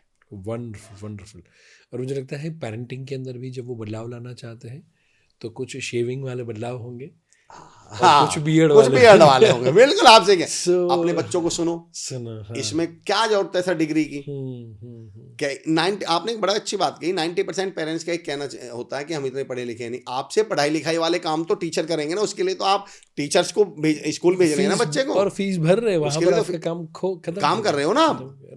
मेरा तो सवाल ये है जो बिना फीस वाले काम है वो आपको करने हैं। बच्चे के साथ खुश रहना है, बच्चे के साथ खेलना है, बच्चे के सुनना मुझे लगता है सबसे ज्यादा महत्वपूर्ण। मुझे लगता है पूरे पॉडकास्ट का क्रक्स यदि मैं कहूं, कोई एक टास्क करना चाहे कोई तो सुनना काम शुरू करें। और इसके लिए ना डिग्री, सबसे बड़ी बात सर, ना इससे फर्क पड़ता कि आपने ग्रेजुएशन कर रखी है, आप अनपढ़ हैं, ना हाइट का फर्क पड़ता कि भाई मेरी तो हाइट कम है सर मैं कैसे सुन पाऊंगा, कोई चीज़ों का फर्क ही नहीं पड़ता इसमें। तो बस आपको आज से अपने बच्चों को सुनना है, और सुनने के लिए हमने इसकी स्टार्ट भी तय करी थी सर, शेर। बच्चा नहीं बोलता मत बोलने दीजिए, आप 4, 5, 6 शुरुआत। शेर तो अलग है सर, पर मैं एक बात बताता हूँ तमाम पेरेंट्स को, उदाहरण कुछ और दूंगा सर, कनेक्ट कहीं और जाके करूँगा बच्चों से। उदाहरण कुछ और है पर उस बच्चे से कनेक्ट करूँगा। क्यों? कारण ये है सर, जरूरी नहीं बच्चे छोटे हों, बच्चे बड़े हो चुके हों और वो सिचुएशन आ चुकी हो जहाँ बच्चे बोल ही नहीं रहे, जहाँ बच्चे शेयर ही नहीं कर रहे, उनसे कैसे शुरू करें? मेरा बच्चा तो मना कर देता है जी, मैं कहता हूँ बधाई हो। अगर आपका बच्चा मना कर रहा है तो मैं कहता हूँ बधाई हो। रीजन बताता हूँ सर, आप अभी कौन सी स्टेज पर नहीं आए हैं। आपने कभी अगर नोटिस किया हो सर, और आप लोग भी मुझे बताइए अगर ये ऑब्जर्वेशन आपका भी है तो, हम रेड लाइट पे कई बार रुकते हैं और वहाँ पैसे मांगने वाले आते हैं, बच्चे हों या बड़े हों, वो यूँ नॉक नॉक करेंगे और 90% केस में हम लोग सीधा देखते रहते हैं यूँ या मुँह यूँ कर लेते हैं। कई बार हम क्या करते हैं, उनकी तरफ देख के मना करते हैं। सर अगर आप उनसे मना कर गए, चैलेंज देता हूँ वो आपकी गाड़ी से जाएंगे ही नहीं। जैसे ही आप उनकी तरफ देख के मना करते हैं, पता उनकी साइकोलॉजी बता रहा हूँ वो कितने स्मार्ट हैं। वो जानते हैं इसके अंदर आज भी इतनी दया बच रही है कि ये फेस उधर नहीं कर पा रहा, मुंह उधर नहीं कर पा रहा, इसको हमसे मना करनी पड़ रही है। इसका मतलब अगर 2-3 मिनट मांग लिया तो दिल पसीज जाएगा, ये कुछ ना कुछ 10-5 रुपए दे के जाएगा। एक्चुअली वैसा होता है, वो ही होगा सर, मैं चैलेंज के साथ कह रहा हूँ वो होगा। तो मैं ये कह रहा हूँ अगर आपका बच्चा मना कर रहा है, इसका मतलब आज भी वो इतना तो कनेक्टेड है आपसे कि उसे मना करना, वो ना बोलनी पड़ रही है, वो आपको पूरी तरह इग्नोर नहीं कर पा रहा। एक अलग चीज़ बताता हूँ परीक्षित सर, हम डायलॉग बाजी तो कुछ भी कर लें, मैं अपनी ज़िंदगी को देखने का नज़रिया बताता हूँ और ज़िंदगी कितनी आसान है सर। आपने कई बार ये डायलॉग सुना है, मैंने आपसे बाइक मांगी, हमने किसी दोस्त से कुछ मांगा, पैसे मांगे या कुछ भी मांगे, बाइक कार कुछ मांगी, उसने मना कर दी कि यार सॉरी मैं तो बाइक से कहीं नहीं जाना है, या पापा जी जा रहे हैं, और दोपहर में आपको पता चला कि कार तो घर पे ही खड़ी है, ये तो कहीं गए नहीं। तो याद कीजिए ऐसी सिचुएशन में हम दोस्त से या उससे एक डायलॉग बोलते हैं, क्या तुझे मना करना था, तो साफ साफ मना कर देते, साफ मना कहता है, तुझे झूठ बोलने की क्या जरूरत थी, और गुस्सा हो जाते हैं उससे। दिल पे हाथ रख के परीक्षित सर बताऊं, अगर मेरा कोई जान पहचान वाला मेरे साथ ऐसा करता है तो मैं भगवान का बड़ा एहसान मानता हूँ। रीजन बताऊं क्यों? मैं ये मानता हूँ कि आज भी इसको मेरी इतनी शर्म है, आज भी ये इतनी इज्जत करता है मेरी कि ये मुझसे साफ साफ मना नहीं कर पाया। सच में वो साफ साफ मना कर देता तो क्या कर लेता सर मैं उसका? इसका मतलब ये मैं अभी भी उन लोगों की श्रेणी में हूँ जिनकी इसकी नज़रों में जिनकी इतनी शर्म है, लिहाज है, जिनको ये अभी भी इतनी रिस्पेक्ट करता है। यार मैं भैया से डायरेक्ट कैसे मना कर दूं? नहीं तो सच में इसने 2-4 को डायरेक्ट मना भी कर रखा होगा कि भाई गाड़ी नहीं दूंगा, साफ बात है यार, तू गाड़ी ले जाता और पेट्रोल नहीं डलवाता, तू गाड़ी ले जाता और यार ठोक के ले आता, तुझे गाड़ी नहीं दूंगा। इसका मतलब ये आज भी हमारी इज्जत कर रहा है। आपका बच्चा आज भी आपकी लिहाज कर रहा है, अगर वो मना कर रहा है, आज भी बच्चा आपको अगर थोड़ा समझने की कोशिश करिए, वो लिहाज कर रहा है आपका, और आप उसको बेइज्जती में काउंट कर रहे हो। तो मैं उदाहरण जो दे रहा था पॉजिटिव मेंटल एटीट्यूड पर, मैंने आज तक इससे बड़ा कोई एग्जांपल नहीं देखा सर, सुना ना सोचा, जो मैं अब आगे देने वाला हूँ। कॉलेज में एक लड़का एक लड़की से बोलता है मेरे साथ कॉफी चलोगी? लड़की को जवाब नहीं देती, कुछ नहीं बोलती। 10 दिन बाद फिर बोलता है कॉफी चलोगी? लड़की फिर जवाब नहीं देती, 20 दिन नहीं देती, 2 महीने नहीं देती। 2 महीने बाद लड़की से कहता कॉफी चलोगी? लड़की बोलती है नहीं ना। लड़का खुश हुए एकदम दौड़ता हुआ दोस्तों के पास जाता कि चलो तुम्हें दावत दूंगा। दोस्त बोलते किस बात की दावत? उसने तो ना बोला है। अब शेर सुनिए सर, और इससे बड़ी लाइन मैंने पॉजिटिव मेंटल एटीट्यूड पे आज तक नहीं देखी। वो कहते हैं उसने तो ना बोला है। अब लड़का क्या बोलता है कि एक रोज वो आ जाएगी हां तक, एक रोज वो आ जाएगी हां तक, खामोशी से नहीं तक तो आ गई है। बोले भाई पहले तो जवाब ही नहीं देती थी, पहले तो मेरे उसके बीच कोई बोलचाल ही नहीं वो उसको ना नहीं मान रहा सर, वो उसको मान रहा है कि हम दोनों में बोलचाल शुरू हुई है, शुरुआत हुई है। आपने बच्चों के साथ बैठिए, और अगर उस बैठने के बाद बच्चे ना भी बोल रहे हैं तो आप अपने बच्चों से बोलचाल के रिश्ते में अभी हैं। दिक्कत तो उनकी है जिनकी बोलचाल बंद हो चुकी हैं, जो इस कमरे में पढ़े और वो इस कमरे में पढ़े। कई बार हम सोचते हैं बात तो करते ही नहीं, साथ बैठ के क्या, मैं कहता हूँ बैठे रहो आप तो। कभी न कभी तो कुछ न कुछ शुरुआत। मैं बच्चों को सिखाता तो ये सब्जेक्ट के लिए हूँ, पर यहाँ पेरेंट्स को बताता हूँ सर। जो मैं एक उदाहरण देता हूँ, मैं ये कहता हूँ आप गलती क्या करते हो। जो बच्चे होते हैं ना सर, उन्हें मान लो कोई सब्जेक्ट पसंद नहीं है, तो मैं कहता हूँ इस सब्जेक्ट के साथ पता आप गलती क्या कर रहे हो। मैंने कहा अच्छा, कई बार बच्चा बोलता है कि मैं पूछता हूँ सर मेरा ये सब्जेक्ट कमजोर है, वीक है। मैंने कहा स्ट्रांग कौन सा है, अच्छा कौन सा है, मजबूत? बोले सर फिजिक्स। और मैं कमजोर कौन सा है? बोले सर केमिस्ट्री। मैंने कहा यार मैं बिना तुमसे पूछे, और वहाँ 500 बच्चे बैठे हैं स्कूल कॉलेज के, मैंने कहा मैं तुमसे बिना पूछे तुम्हारे पढ़ने की अभी स्टाइल बता दूंगा। और मैंने कहा मैं नहीं बताऊंगा, इनसे पूछूंगा। मैंने कहा अच्छा बताओ यार, ये विपिन कह रहे हैं कि इनकी फिजिक्स स्ट्रांग है, मजबूत है, और केमिस्ट्री कमजोर है। मैंने कहा बताओ अगर विपिन टोटल 4 घंटे पढ़ते हैं पूरे दिन में, तो इन 4 घंटों में से फिजिक्स जो इनकी स्ट्रांग है उसे कितने घंटे पढ़ते होंगे, और केमिस्ट्री जो कमजोर है उसे कितने घंटे पढ़ते होंगे? तो बच्चों का जवाब आ जाता था, सर 3-3.5 घंटे फिजिक्स को पढ़ते होंगे। और मैंने कहा केमिस्ट्री को, और बोले सर 15-20 मिनट, आधा घंटा। मैंने कहा मैं बताता हूँ, आधा भी नहीं, ये केमिस्ट्री की किताब ही ऐसे खोलते होंगे, कल से पढ़ूंगा। मैंने कहा अगर मैं इस इक्वेशन को उल्टा पढ़ दूँ तो, मैंने कहा आप कह रहे हो क्योंकि फिजिक्स आपका स्ट्रांग है इसलिए मैं इसे 3.5 घंटे पढ़ता हूँ। मैंने कहा अगर मैं इस सेंटेंस को उल्टा बोलूँ तो, क्योंकि तुम इसको 3.5 घंटे पढ़ते हो तो ये स्ट्रांग है, इसीलिए वो स्ट्रांग है। तुम इसको पढ़। मैंने कहा यार मेरे 2 बच्चे हैं, एक को मैं काजू दूं, बादाम दूं, किशमिश दूं, बढ़िया खाना दूं, और एक को मैं सूखी रोटी दूं, और 6 महीने बाद मैं शिकायत क्या कर रहा हूँ, और सर ये बच्चा तो कमजोर है। अरे ये तो कमजोर रहेगा ही। अब मैं क्या कहना चाह रहा हूँ सर, मैं उनको एक सॉल्यूशन देता हूँ इस मुश्किल सब्जेक्ट का। मैं उनको ये कहता हूँ कि आपको कुछ नहीं करना, आपको इस सब्जेक्ट को लेकर बैठना है। और फिर मैंने ये शेर पढ़ता हूँ, एक रोज वो आ जाएगी हाथ तक। मैंने कहा पता है होगा क्या, इस पे एक थ्योरी है मेरी सर, वो गाना भी है ना, धीरे धीरे प्यार को बढ़ाना है। हाँ, तो इस पे मेरी एक थ्योरी है सर, थ्योरी बता देता हूँ क्या है मेरी इस पे थ्योरी है, divide and rule. Divide and rule. Sir इस थ्योरी के दम पे अंग्रेज हम पे राज कर गए, हम सब्जेक्ट पे राज नहीं कर सकते, और हम अपने परिवार को बेहतर नहीं बना सकते। मैं बताता हूँ थ्योरी क्या है सर, ये डिवाइड एंड रूल क्या कहते हैं, फूट डालो और शासन करो, छोटा छोटा करो। मैंने कहा आप क्या किया करो। मैंने कहा एक बात बताओ सर, मैं पेरेंट्स को थोड़ा सा मैं चीज़ बता रहा हूँ सर, जो पेरेंट्स को अगर ये रिलेशनशिप के इस लेवल पे आ चुके हैं तो अब क्या कर सकते हैं, शुरुआत कैसे कर सकते हैं। मैं 2 सवाल पूछता हूँ सर बच्चों से। मैंने कहा मैं बेटियों से एक सवाल पूछता हूँ, लड़कियों से वहाँ।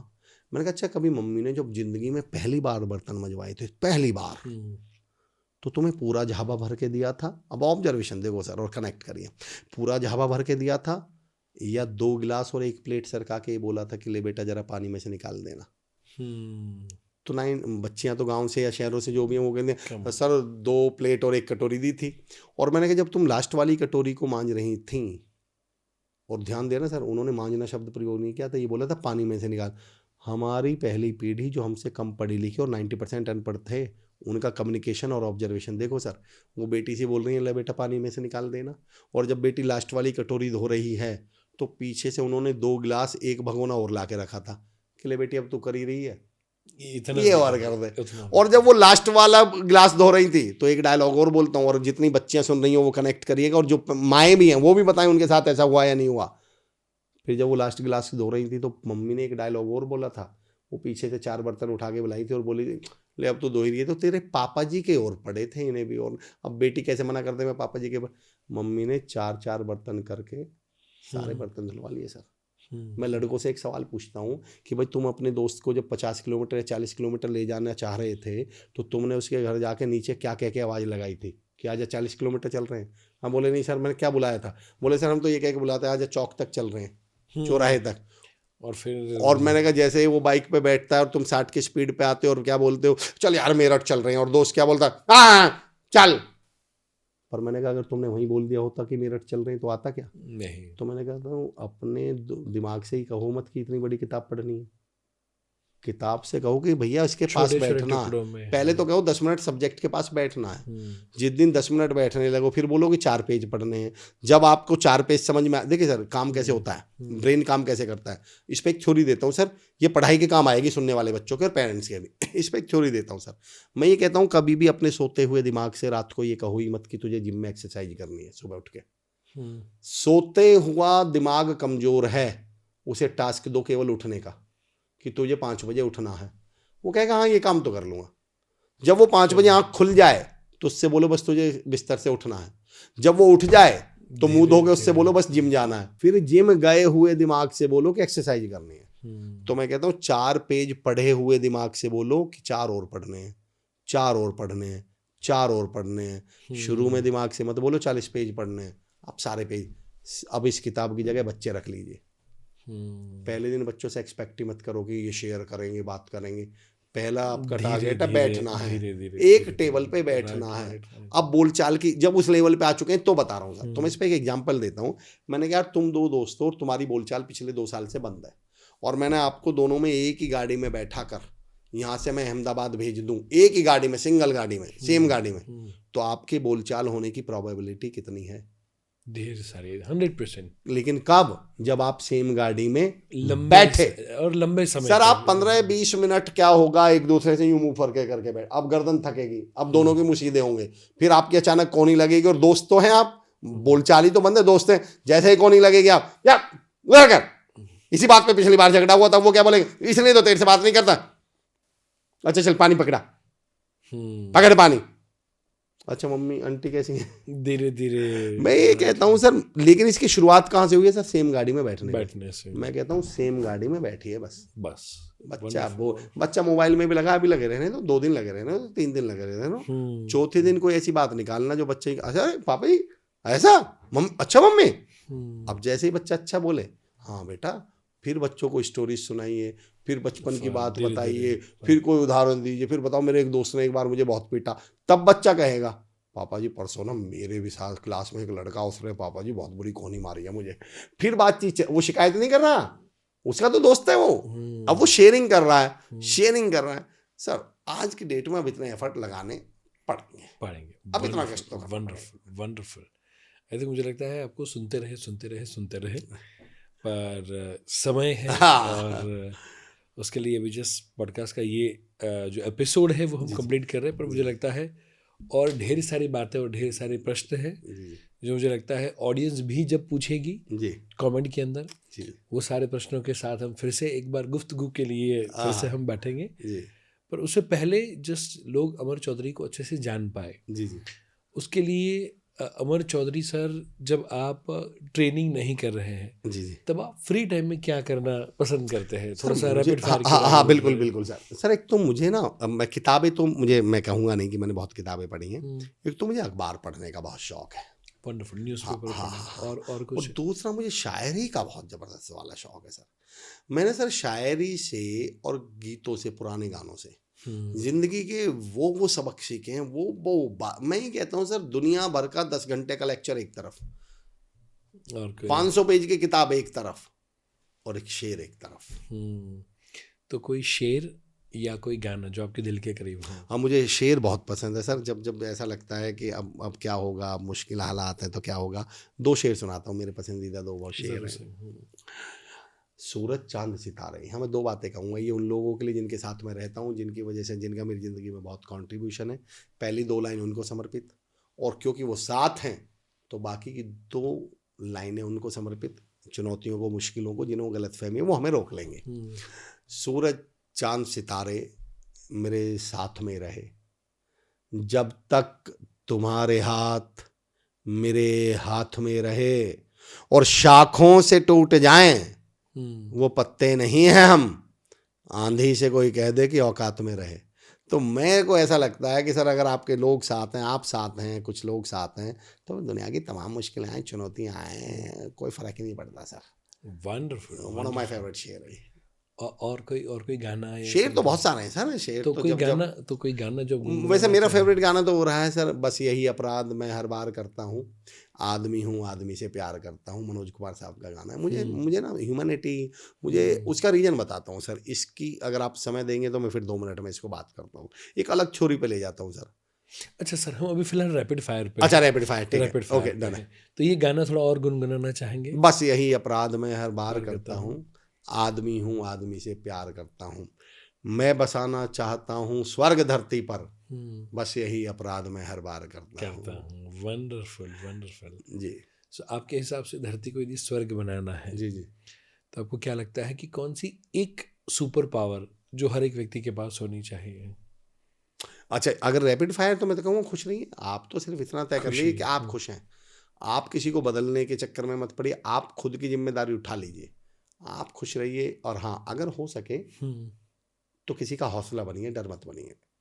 आपको देख के ना किसी को ऐसा लगना चाहिए यार इस बंदे को देखता हूँ ना तो मेरे को भी लगता है मुझे भी कुछ करना है, मुझे भी कुछ करना है। उल्टा हो जाता है, हमें ऐसा लगता है कि हमें देख के लोग डर, मैं ना, आपको देख के किसी को हौसला मिलना चाहिए।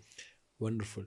जो बिजी पेरेंट है, जिनके पास सपोज कम टाइम है, तो कौन सा एक काम है जो उनको करना चाहिए ताकि उनका वो पैर अच्छे से पेरेंटिंग। तो सर उस पेरेंटिंग बस शेयरिंग आप आइए, आपको शेयर कर दीजिए अपने बच्चों के साथ, दो फायदे होंगे सर। जब आप शेयर करने लगेंगे तो मैं गारंटी देता हूँ उधर से शेयरिंग शुरू हो जाएगी। क्वेश्चनिंग और शेयरिंग में अंतर है सर। इंटरोगेशन नहीं करना, क्वेश्चनिंग भी नहीं करनी, शेयरिंग करनी, अपनी बातें खाली बता देनी, बस शेयरिंग करते रहिए। Excellent excellent. आज के जो टीनेज बच्चे हैं उनको यदि कोई सीधी आप एडवाइस देना चाहें, क्योंकि आजकल बच्चों के अंदर भी देखा गया है कि वो बैक आंसरिंग करते हैं, झूठ बोलते हैं, या बुरे दोस्तों की सोबत में होते हैं, और अपना करियर को लेकर जो उनका फोकस होना चाहिए वो संभव नहीं होता, तो ऐसे बच्चों को कुछ आप अपने शब्दों में कुछ कहना चाहें? मैं दो चीज़ें कहना चाहता हूँ ऐसे बच्चों से केवल, कि एक तो ये रील, सोशल मीडिया में, केवल रील और सोशल मीडिया की बात नहीं कर रहा हूँ सर। मैंने कहा हिंदी फिल्म, ये जो डायलॉग है ना सर, इनसे थोड़ा बच के रहिएगा। ये बड़े अच्छे लगते हैं सुनने में, वो करिए जो तुम्हारा मन कहे। टीन एज के साथ सबसे बड़ी समस्या ये है कि टीन एज को ऐसा लगता है जो हमारे जैसी बात बोल दे, जो हमें सुननी है ऑलरेडी, उस पर बच्चा कहता है अरे यार देखो ये कह रहे हैं कि जो मन कहे वो करो। मैं ये कहता हूँ सर, इवन मैं यहाँ टीन एज के बच्चों से ही नहीं सर, उन तमाम कोचेस और तमाम ट्रेनर्स से भी कहना चाहता हूँ जिन्हें ऐसा लगता है इन टीन एज के बच्चों से कनेक्ट करने के लिए, इन टीन एज के बच्चों के बस कोई भी डायलॉग बाजी कर दो कि वो करो जो तुम्हारा मन कहे, वो कहे जो तुम्हारा। एक साहब बोल रहे थे कि जी वो करो जो तुम्हारा मन कहे, वो करो जो तुम्हारा मन कहे। मैंने कहा जी इनका मन तो रात के 2 बजे तक इंस्टाग्राम चलाने का करते हैं, चलाते रहें। इनका मन तो दोपहर के 12 बजे सोने का करता है, सोते रहें। और अगर सुनिए, आप एक being a trainer, being a coach, एक लाइन बोल रहे हैं कि मत सुनो दुनिया क्या कह रही है। हमारे बच्चों के दिमाग में जहर भर दिया गया, वो करो जो तुम्हारा मन कहे, मत सुनो कि दुनिया क्या कहती है। अगर कोई आतंकवादी मेरी इस बात को मान ले तो फिर तो वो करे जो उसका मन कहता है सर।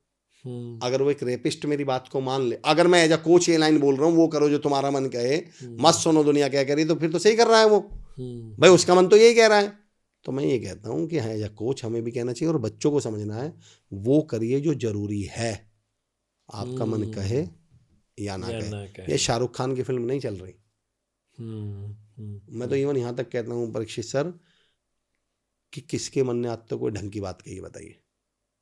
मैं तो बच्चों से इवन ये तक कहता हूँ, मन के सामने तो डंडा लेके खड़े हो जाओ और मन से कर दो मना कि भाई मेरी जिंदगी का सवाल है, मेरे करियर का सवाल है, तेरे चक्कर में करियर थोड़ी बिगाड़ लूंगा यार, बिगाड़ लूंगा। Right right. मन तो जब कहेगा सर फालतू कामों के लिए कहेगा। मन ने कब कहा सुबह उठ के दौड़ने जाऊंगा, मन कहता है 12 बजे तक मैं तो रजाई में पड़ा रहूंगा, आराम से करते। मन थोड़ी कहता है कि भैया मैं किताब पढ़ूंगा, मन कहता है फेसबुक चलाऊंगा, इंस्टाग्राम चलाऊंगा। सेकंड पॉइंट में चलिए, आपने छेड़ा है तो मैं एक पॉइंट बता देता हूँ सर। अब मेहनत से भी ज्यादा महत्वपूर्ण है टाइम पे मेहनत करें। मैंने अपने जीवन में एक चीज सीखी सर, और टीन एज की सबसे बड़ी समस्या ही क्या है, यही दौर हो। मैं एक शेर है उसकी 2 लाइन और सुनाता हूँ, 4 लाइन। लोग हर मोड़ पे रुक रुक के संभलते क्यों हैं, और इतना ही डरते हैं तो फिर घर से निकलते क्यों हैं।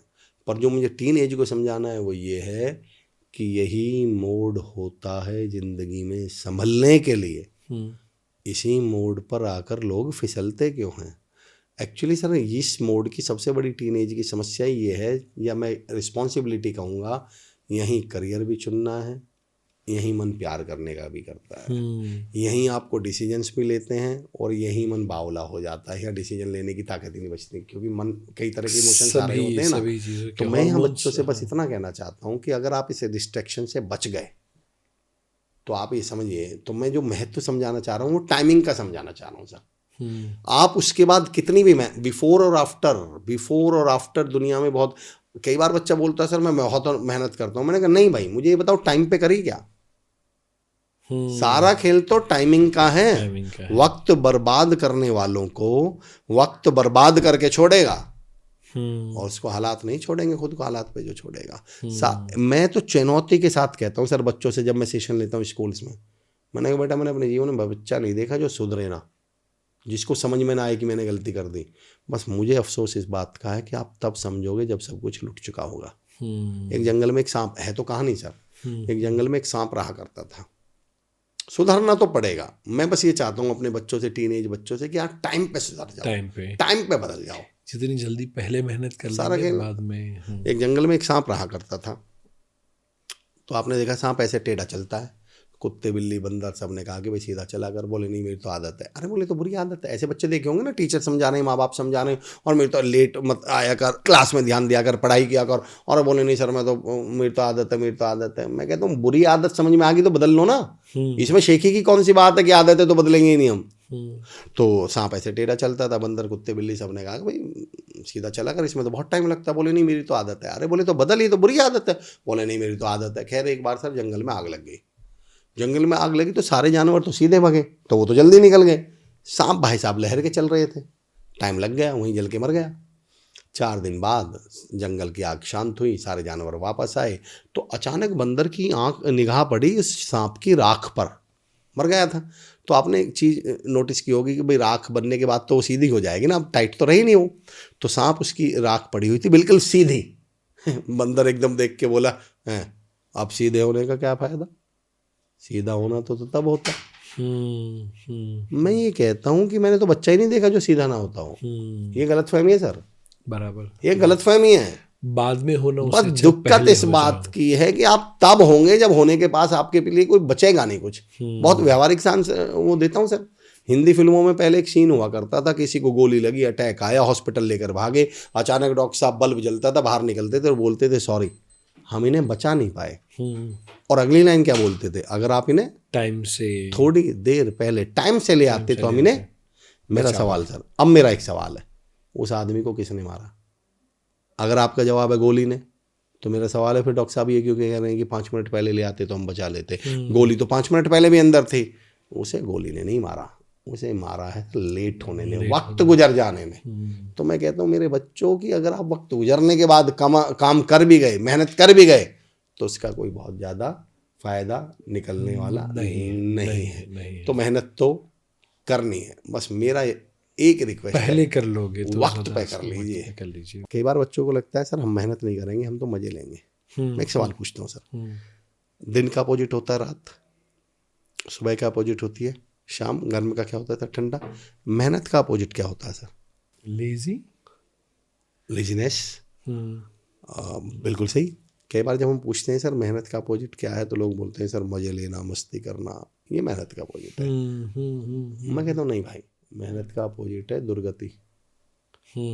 मेहनत का अपोजिट आराम नहीं है सर। अच्छा, मेहनत का अपोजिट हमें क्या समझता है, जो आप आलस्य कह रहे थे, अमूमन लोग बोलते हैं सर मेहनत का अपोजिट है आराम। मैंने कहा नहीं, मेहनत का अपोजिट आराम हो ही नहीं सकता। इसको ऐसे समझिए, अगर दिन नहीं है तो रात होगी, अगर शाम नहीं है तो सुबह होगी।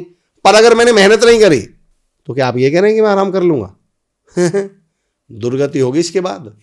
तो मैं कहता हूँ जिसने मेहनत नहीं करी वो फिर मजदूरी करता है।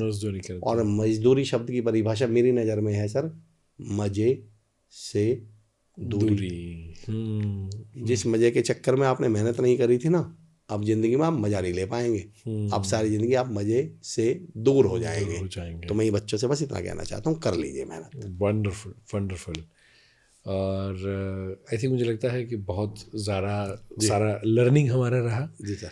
एज ए पेरेंट के तौर पे हमने शुरुआत करी कि पेरेंट के तौर पे कौन सी 4 चीज़ें करनी चाहिए बच्चों के करियर सिलेक्शन के लिए। जो आपने IAS फॉर्मूला आपने बताया, दैट इज़ ऑल्सो वंडरफुल। बच्चों के फ्यूचर के लिए कौन कौन सी स्किल्स को लेकर हमें ध्यान देना चाहिए, वो सारी चीज़ें आई। और उसके बाद में सोने पे वो सुहागा आ जाता है जी। वैसे ही अपने पेरेंट्स के लिए तो बात करी, बट बच्चों को भी मोटिवेट करने की ढेर सारी आपने बात करी। सो मुझे लगता है कि ये कंप्लीट फैमिली वर्कशॉप हो चुका है। So wonderful and thank you very much. Thank you very much sir. एक बार पुनः बहुत बहुत आभार परीक्षित सर, मुझे मौका देने के लिए, और सुनने वालों का भी बहुत बहुत आभार। राइट। एंड दोस्तों मैं कहना चाहता हूँ अमर जी जो ढेर सारे मे बी उनके सेशन ख़त्म होने के बाद पुलिस खड़े होकर तालियां बजाती है और ढेर सारे बच्चों को लेकर, कॉरपोरेट को लेकर ढेर सारे वो काम करते हैं। उनके साथ जुड़े रहने के लिए उनके जो सोशल मीडिया के लिंक्स वगैरह है वो डेफिनेटली मैं डिस्क्रिप्शन के अंदर डालूंगा। एंड वहाँ पर उनसे जुड़े, उनसे कनेक्ट करें, उनसे पैरिंग करें। बट मोर देन दैट मैं कहना चाहता हूँ उससे पहले कुछ चीज़ जो आज आपने सीखी हुई है उसे आप अपनाना शुरू करें। वो जो शेविंग वाला चेंज था एंड दाढ़ी बढ़ाने वाला, उसको क्या आपने टेक्निकल बियर्ड चेंज, एक शेविंग चेंज। सो मुझे लगता है कौन सा शेविंग चेंज लाएंगे एंड कौन सा इवन ये तो आप कमेंट भी करिएगा कि आपको क्या लगता है पेरेंटिंग में, आप क्या बियर्ड चेंज मान लेते हैं, क्या शेविंग चेंज। 100%। सो वो ज़रूर से कमेंट करें एंड हम मिलते रहेंगे, खेलते रहेंगे। थैंक यू वेरी मच दोस्तों, मिलेंगे अगली पॉडकास्ट में नेक्स्ट वीक। बहुत बहुत शुक्रिया सर, थैंक यू।